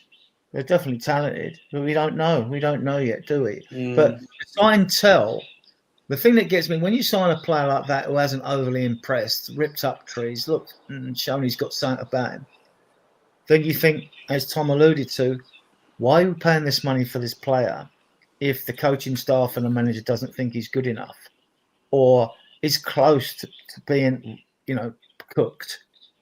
So that always sort of goes to me because they're obviously seeing things on the training ground that we don't see. Otherwise, you wouldn't have got the reduced fee for him off Bayern. You just sent him back. So Yeah, I don't. Don. I was just going to say, Ian, interesting update that apparently Benfica have now entered the race for Manuel Solomon. So, and the Portuguese market doesn't close till 11 p.m. Right. Okay. Yeah, they're on the same time as British summertime. That's interesting. I mean, that is really interesting. But that doesn't give us any time if we wanted to get another one in. No. And it might be. I don't think we do. But I disagree. I don't suppose Tell's still here, but El Tel Cocorel Jose is still here. But I think the window's better than he says. I think with, if you've got the option of playing Richarlison, Odebear, Tell, or Johnson at left on the left side, and I guess Moani or Simmons if you wanted to. I hardly think that's a disastrous side. Solanke's put a picture on his Instagram of him in the training ground by the look of it with some weights. Doesn't look like he's not on crutches or braces, leg braces or anything. Is he sitting down with his weights? Well, can you see that? Let me. You can't you? I can broadcast. Oh yeah. Didn't Frank say he'd be back after the international break? Well, that would appear to suggest I'm all right, guys. And it would also appear to suggest that Moani is our left winger signing. But saying that, he's not actually registered. Moani hasn't actually registered that many appearances as a left wing. Out of the 100 or 160 to 200 games he's actually played, the majority of them have been as a striker. So, do you not see some degree of fluidity that just because someone starts on the left wing doesn't mean that that's where they go? That if Moani might start left but move central and Simmons will move outside him, example. He does that a lot. Well, exactly. He does that a lot. He tends to be central and left, and when he's left, he's on the half turn, he cuts and he'll take a player on. And actually he's pretty direct. Rather than go to the corner flag, he cuts in, he wants to get into that penalty area. So he's looking good. I mean, he could interchange with Simmons. They could form a good good partnership there. I mean, That's I what think we need, isn't it? That's what we need is a bit of fluidity up front. I mean, we seem to be one-dimensional under dear old Ange. You've got all And these they players can, that can play in different positions, and you've got the opposition got more things to worry about. and they're better. They'll both be better on the left or in central midfield at holding the ball, Brad, because like you know that Richie, he'll charge with it. He'll either try and go past the player on the left or he'll lose it. You know that Tell again, his hold up play needs to improve, and like Odebert is not a hold up player, is he? You know, he's No. not. He's a fancy dribbler. So we will get I mean, like, Kudus must be licking his lips now because the pressure's going to be off him. Like, he's two to mark him. Well, okay, fine. You're going to leave massive spaces on the left and in the centre. Yeah, You know, I mean, what angered me, and in fact, interesting, if you were watching the Manchester City game on TNT, and I'm thinking it just before Joe Cole says it, is the ball keeps coming off Richarlison, and the pressure's coming back onto us. And this was the same on Saturday afternoon. Every time the ball came up to Richarlison, rather than him getting possession of the ball and knocking it into, whether it was knocking it into Palhinha or Bentancur or to Johnson or to Kudus, it just went back to a Bournemouth player. It was putting pressure on us time and time and time again. I mean, even if Kudus was in the centre, sorry, Brad, if Kudus was in the centre, he wouldn't lose half them balls. He brings it down like Ginola does. Go on, Brad. Yeah. Sorry. I was going to say, I don't recall. I mean, we all know that Harry Kane was great at holding up the ball. Dominic Solanke shows he can hold up the ball. I don't recall Richarlison being well known for holding up the ball in that sort of traditional sort of centre forward position. I also got some sympathy with him. What has he got to do to win a free kick? Well, I mean, the referee on Saturday was awful. I think his problem is he does go down easy. The other thing is referees talk. And they see things, and what they're trained to do is avoid confirmatory bias. In other words, he goes down too easily, I'm not giving him a free kick. And the problem is, it's a little bit like the boy who cried wolf, that he goes down, he's fallen down. You've seen it on Match of the Day that the player's fallen down too easy. I'm not getting fooled by that, and bang. You don't get a free kick that you should be getting. I get it when your forward backs into the defender behind you and you give the free kick away. But I've seen some this season that, like, I thought, and even not just the Bournemouth game. I mean, they deserve to beat us. I'm not making no excuses for that. I mean, where'd they find that referee? In a circus? I mean, like, it was just an absolute joke. I mean, Should have seen the one at Stamford Bridge. Well, yeah, I mean, it just shows what the refereing standards like, and I don't think all these rule changes help the refs either. And that was the most awful decision I've ever seen. That Fulham goal that was disallowed. I mean, we're watching it on the big screen at the ground, and as soon as you saw it, you thought, well, there's nothing wrong with that. You know, I was pleased to see him stamp down on illegal throws, and I hope a lot more referees do this now. I don't know if they've got a directive. I hope they do, because you see so many foul throws, and it's an absolute disgrace for a footballer not to know how to throw a ball and keep both feet on the ground with the ball behind his head. You know, so there's that. But the only thing with that, though, Adrian, is that you watch every Premier League game. I promise you, there is foul throws in every single game. And they never ever called out, but it's almost like because they finally called one out, they were then looking more intently for his next ones and stuff. But honestly, the amount of foul throw-ins I see every game I go watch is unbelievable. I mean, I'm pleased that Bergvall and Dancer are taking the long throws. The last thing you want is a foul throw call when the ball goes in the box and you score a goal, and it's disallowed because of a foul throw. I mean, like, you don't want that to happen, which I'm sure Bergvall can throw it, Dancer throws it. They don't foul throw it. You give it to some of our other players, and like, I remember going to Main Road with a now departed friend, one of them, two friends, one now departed, unfortunately, Manchester City supporters. And Ledley King was taking, as the game anyone remembers, Rebrov scored the winner in the 90th minute. But Ledley King was taking all the throw-ins. He was a very young player at the time. And every time he took a throw-in, his right leg was off the floor. He only had one leg on, like they do in school football. And not once, and you've got a linesman as well there, as they were called then, to help. Not one of them picked it up. He must have taken at least six, maybe 10 throw-ins. Not one of them legal. Yeah, Serge Aurier was another one for illegal throws as well. He was it was a nightmare at him, wasn't he? I mean, even so. And the other thing is, like, our throw-ins in general, they've done no drills. They've done no drills. When we get the ball, we just don't know what to do from a throw-in, basically. We don't. And they're all looking for, players should be running into position. They should know when we win the throw in a certain area of the pitch, that you are here and you are there and you are there, and get someone running off the ball. We are very static.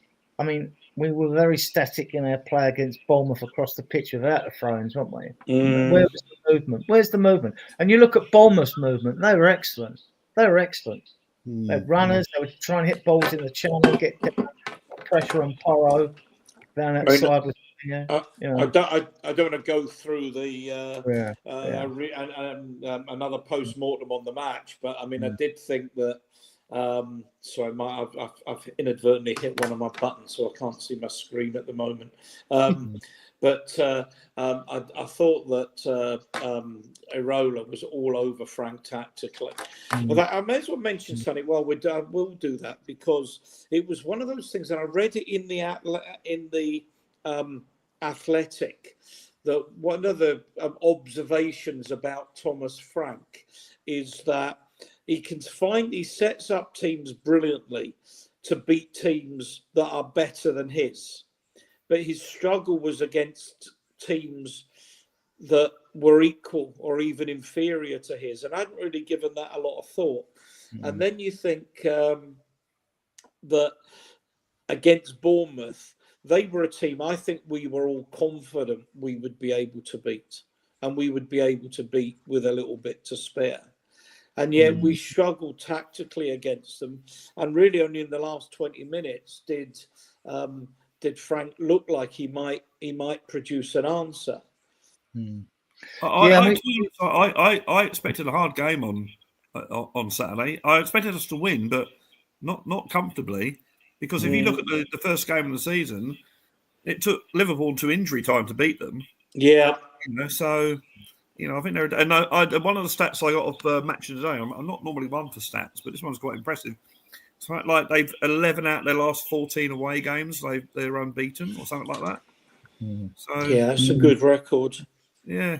Yeah. So I wasn't surprised it was a struggle. I was surprised that we didn't create as much as we did. Well, we didn't create anything.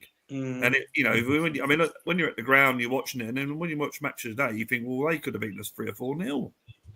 Yeah. And that might find a bit distressing. I don't mind if we'd have been a 0-0 draw and we couldn't create anything, but they should have won that comfortably.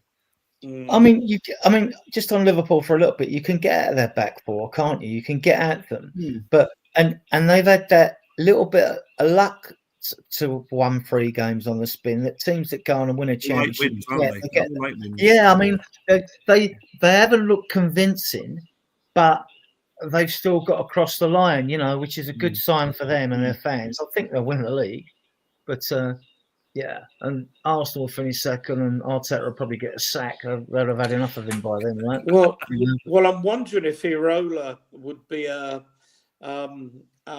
a shoe-in, but certainly a manager that both Manchester United and Arsenal could consider in the event of them deciding to move to change manager. Thomas, young Thomas, let's hear from you.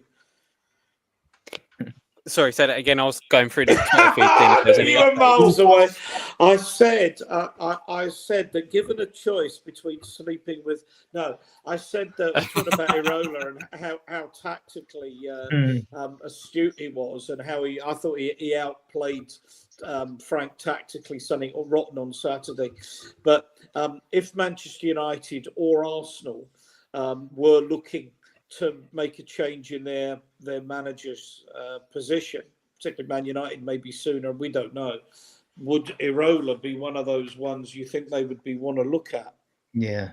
Yeah, I think maybe not Arsenal, but I think United probably would, and I reckon he would go to United and probably face the same fate as all the last managers have faced. You know, Well, might probably start off relatively well, or start a bit ropey, and then it gets okay, and then it's difficult, really. Like, I think he is a good manager. I don't think Bournemouth played any differently against us on Saturday than what they've played any other time we've played them. They've always, whenever we've played them, we've always played that sort of mid-block. And as I said, they try to get the ball from the back to the front as quickly as they possibly can, in either long balls or direct balls, or by giving it to someone who can pick it up and run with it. That's what Bournemouth do. They try and win the ball back and get it to the strikers as quickly as they possibly can.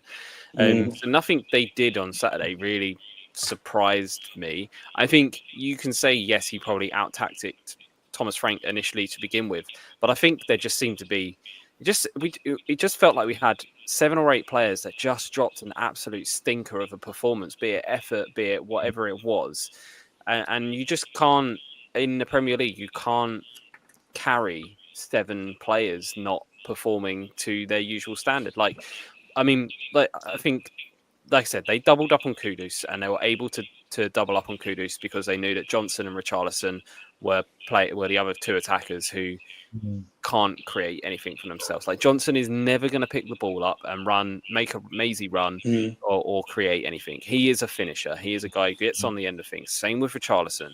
So because of that, they could double up on Kudus, and once they stopped that supply chain, they didn't really have to worry about anything.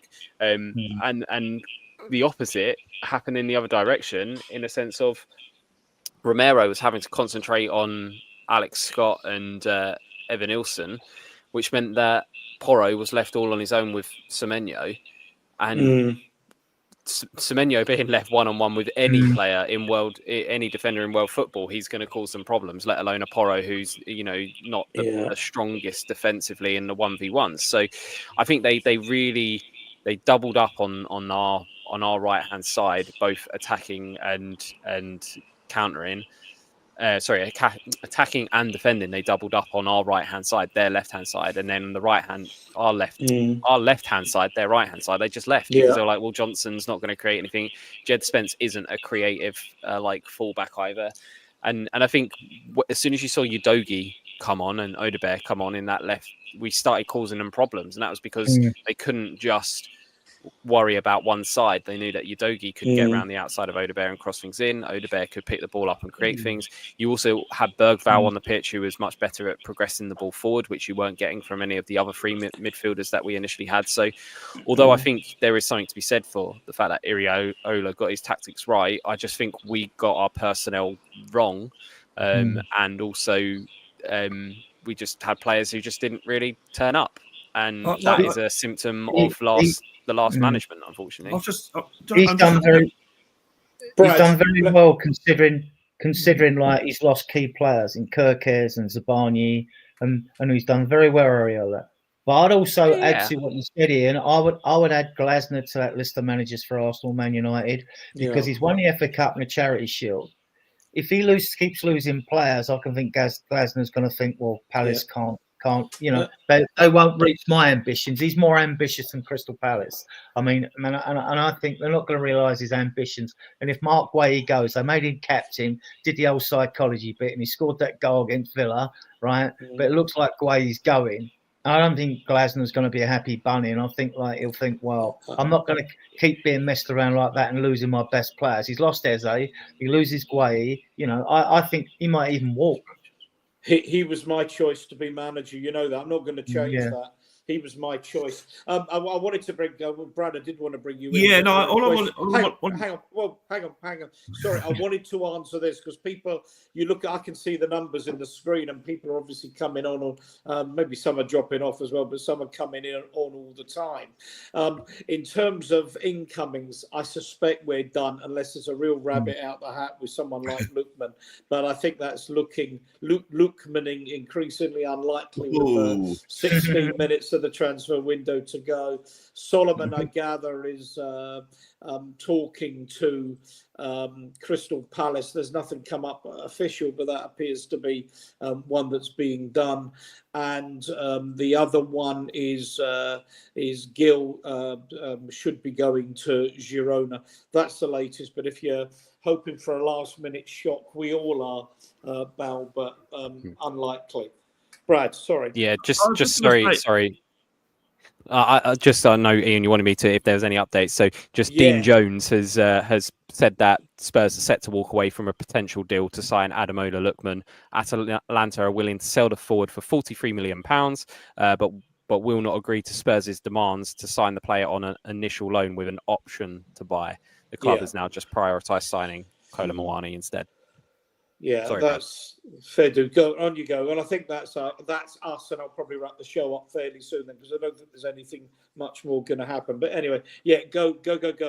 I'd just like to, when we get new players or new managers, I always try and give them a chance.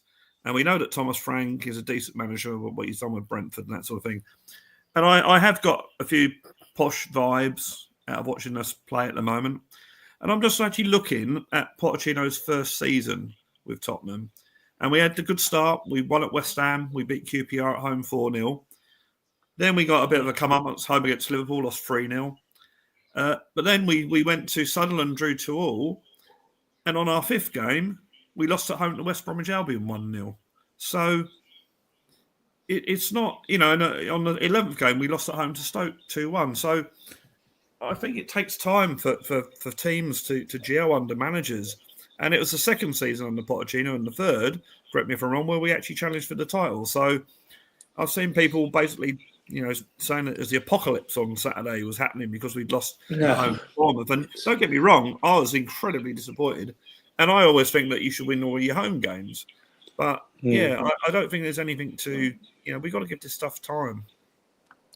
The squad that we are building, I think, is based on us challenging for the league in probably like 28, 29. That's maybe winning a couple of cups between then. Yeah. But I think that what we're looking at is winning, really challenging properly for the league in around 28, 29. That's the way I see it.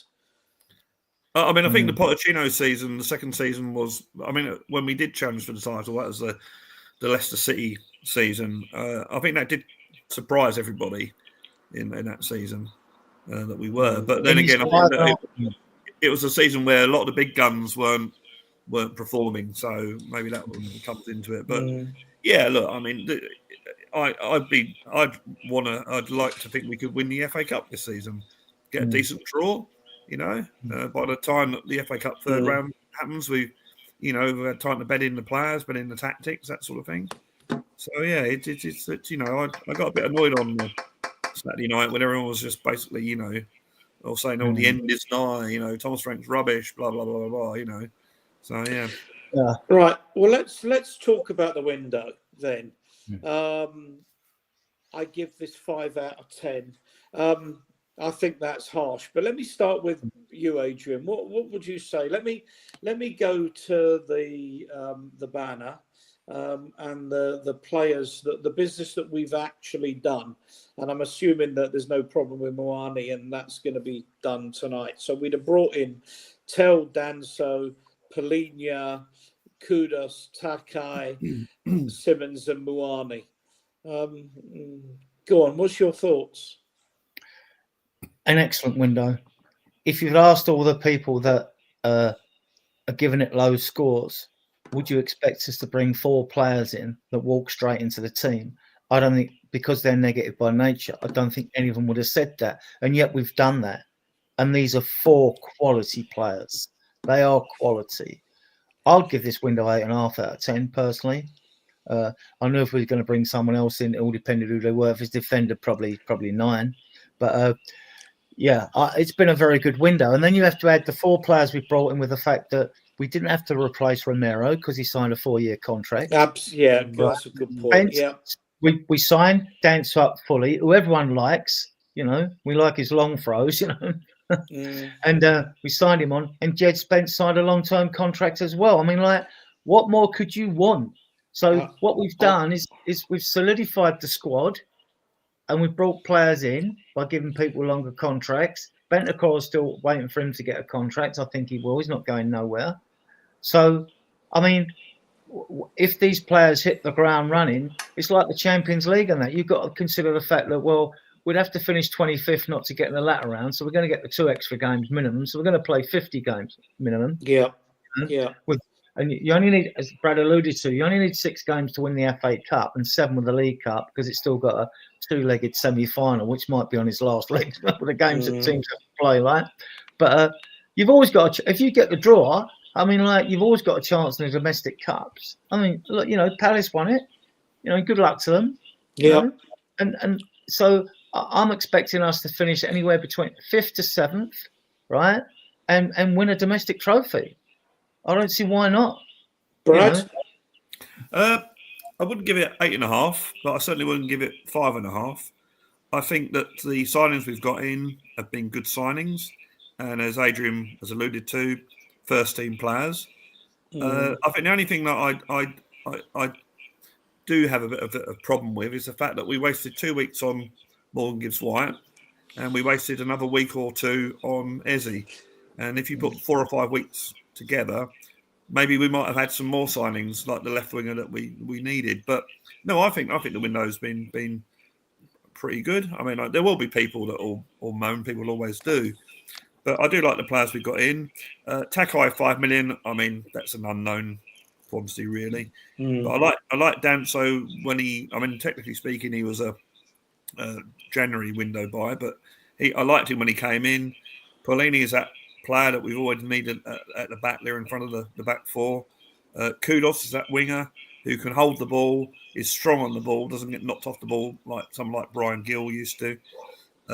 And Simmons is that sort of golden buy, isn't he, really? You know, the 22-year-old sort of player who's been around for, 5 or 6 years from Barcelona and whatever. So I think the window's been reasonably good. Yeah, it could have been good, but it could have been better. But then every transfer window could have been better. But yeah, and I agree with Adrian. I'm not so sure about 5th to 7th. I still think we're going to have a few ups and downs this season. But certainly, I'll stand by my previous comment about the FA Cup.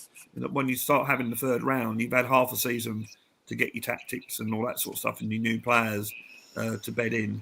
And like any knockout competition, it's all, you know, the draw is going to be the be on and end all of it, really. And the telling point will be, it's usually the teams with the biggest squads that, I mean, this is why you'll finish above, you know, the lesser teams, because you'll have the biggest squad coming into January, and then you don't know what the situation is with say like what the teams we consider to be top 4: Chelsea, Arsenal, Man City, Liverpool. You don't know how involved what teams they're going to be drawing in the Champions League and playing those games as well. And the FA Cup, after the first week in January, when the draw's done or we play the first game, then you don't know. I mean, we went through a period, didn't we, the other year when they pushed that Arsenal game next to that Liverpool game when we had that European game. Do you remember? They really stitched us up like they always did.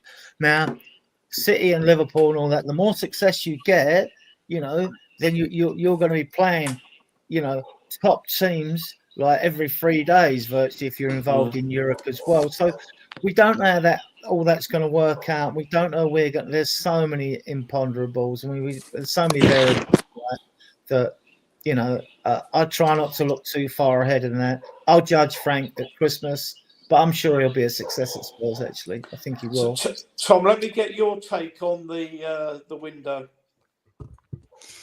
Yeah, so firstly, just my rating. I'll go 7 out of 10. I think we've done some good business in terms of incomings. We've improved 4 positions with players that have come in. We have also signed Romero to a new long-term contract.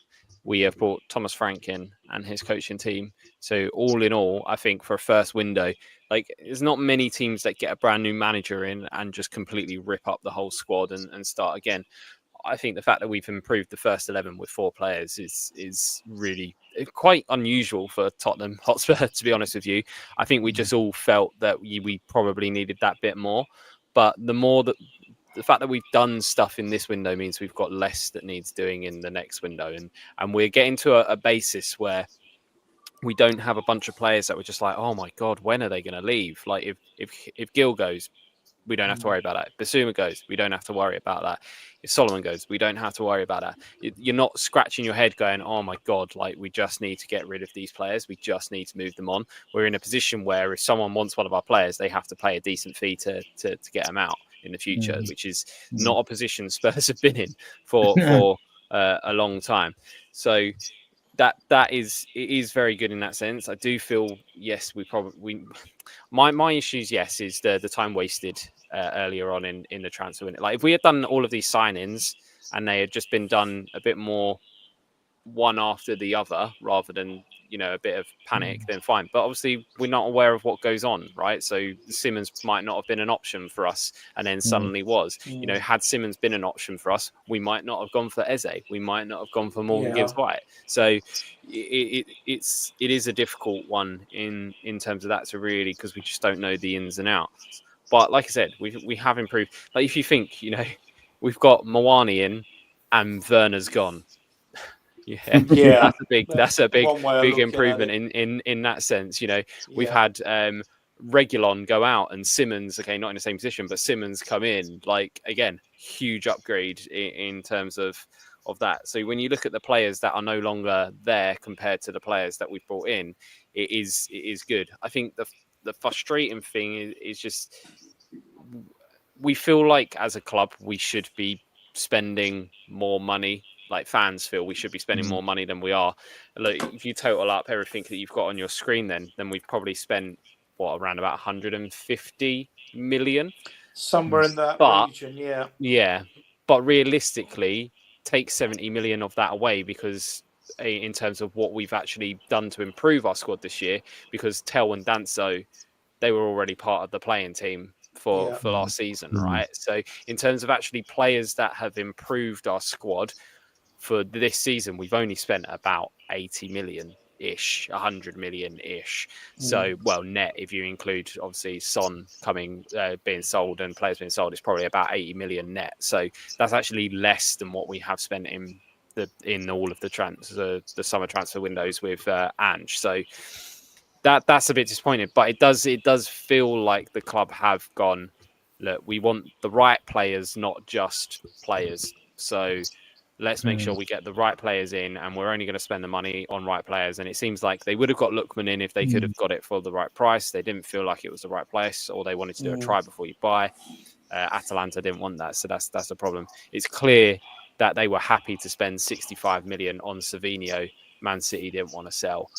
Rather than like people will go, oh, so what's happened to that 65 million, which I kind of brought up. We were willing to spend 125 million on Savinho and Eze, and now we've only spent 50 million on Simmons. What's happened to the other 70 or 80 million? But actually, what you don't want is then spending that 70 million on a player that, like I said, in a season and a half's time, you're going, oh my God, we need to get this player out. Like, what are we doing?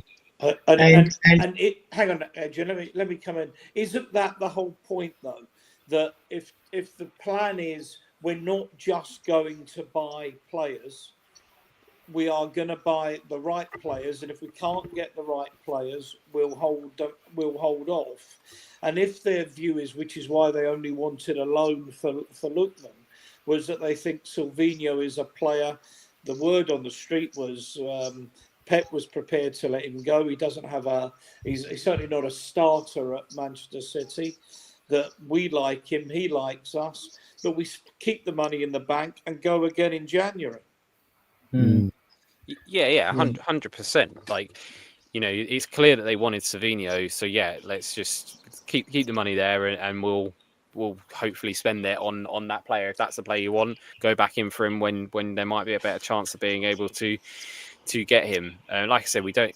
The other thing as well is you don't want to bring in a player like a Lookman if you're not 100% sure that's the player you want in the future, because what that also does is it then stops you from being able to give opportunities to players like Tell and Odebear as well.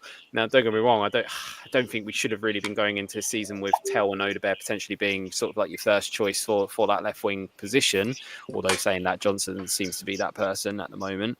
But at the same time, you don't want to bring a player in that you feel like you have to play, and then that negates the opportunities for those players. And then, like I said, a year down the line, Lookman goes back to Atalanta or goes back to whatever, and he's not there. And you've had Lookman for a season, he might have done all right, but he wasn't the player you wanted, and you haven't been able to give the potential opportunities to Tell and Odebear to actually improve their game by playing games. So it's difficult. We as fans want new players in all the time, right? We want that dopamine hit, like of a new player coming in, because it's exciting and it's great. But I think, there's got to be a bit of, and I hate saying it, but a bit of realism for what we got bring in. needle movers, so we got Polinia. People moaned all last season. Where's the ball winning six? Where's the ball winning six?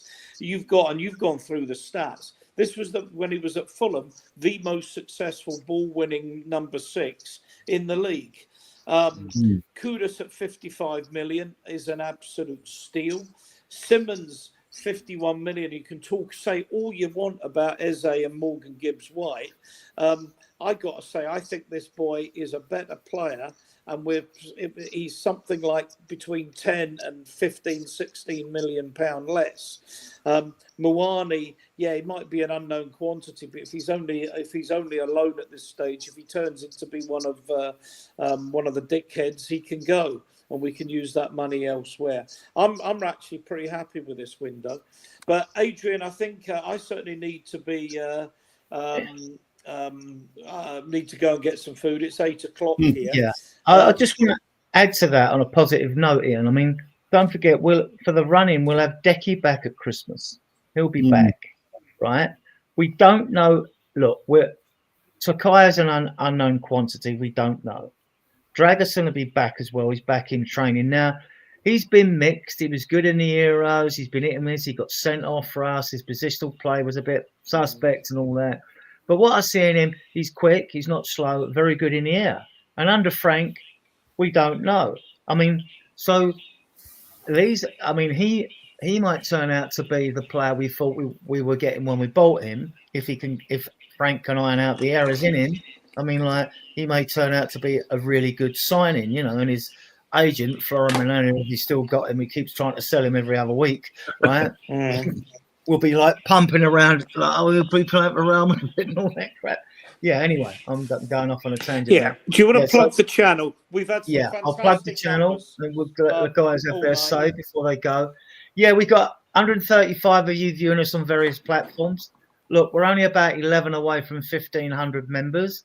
I mean, if you haven't subscribed to the channel, please do. It's that little red button in the bottom right-hand corner. Hit that. It only takes you a second, guys, and it really helps us out with the algorithm and all that, right? And give the video a thumbs up if you like our content. You can find us every Tuesday, Friday, and Sunday at 10 o'clock. We vary that with different hosts and guests.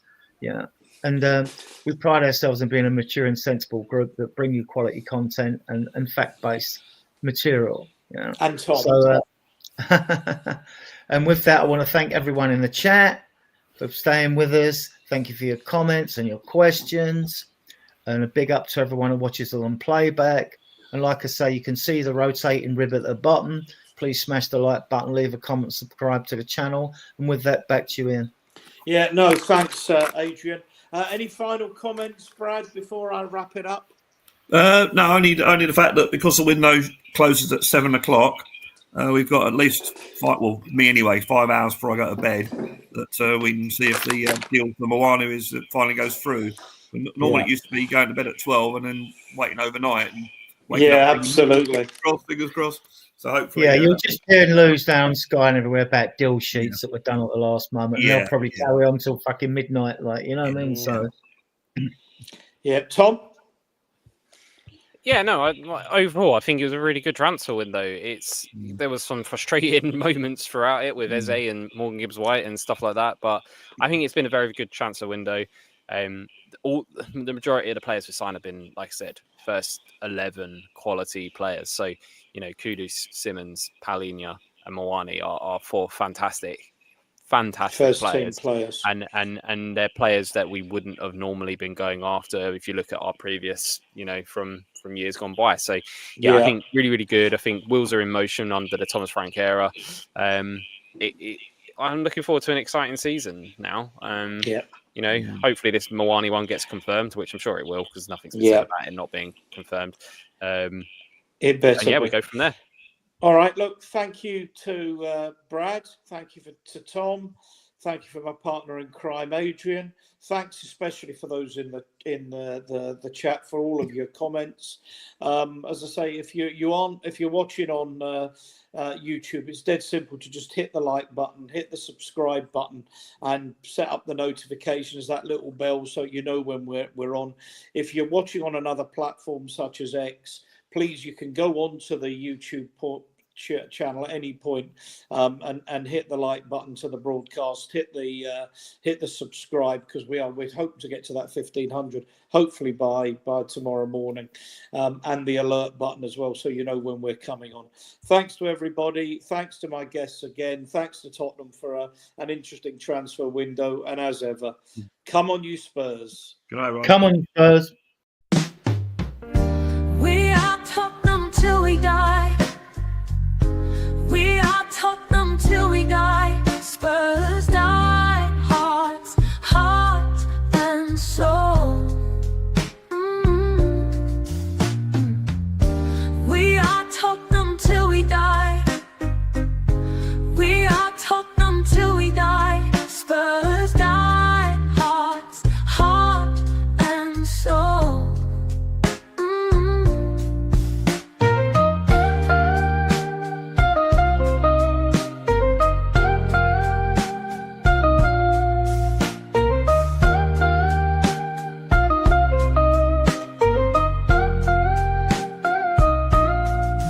We are Tottenham till we die. We are Tottenham till we die. Spurs die, hearts, heart and soul. Lily white and navy blue.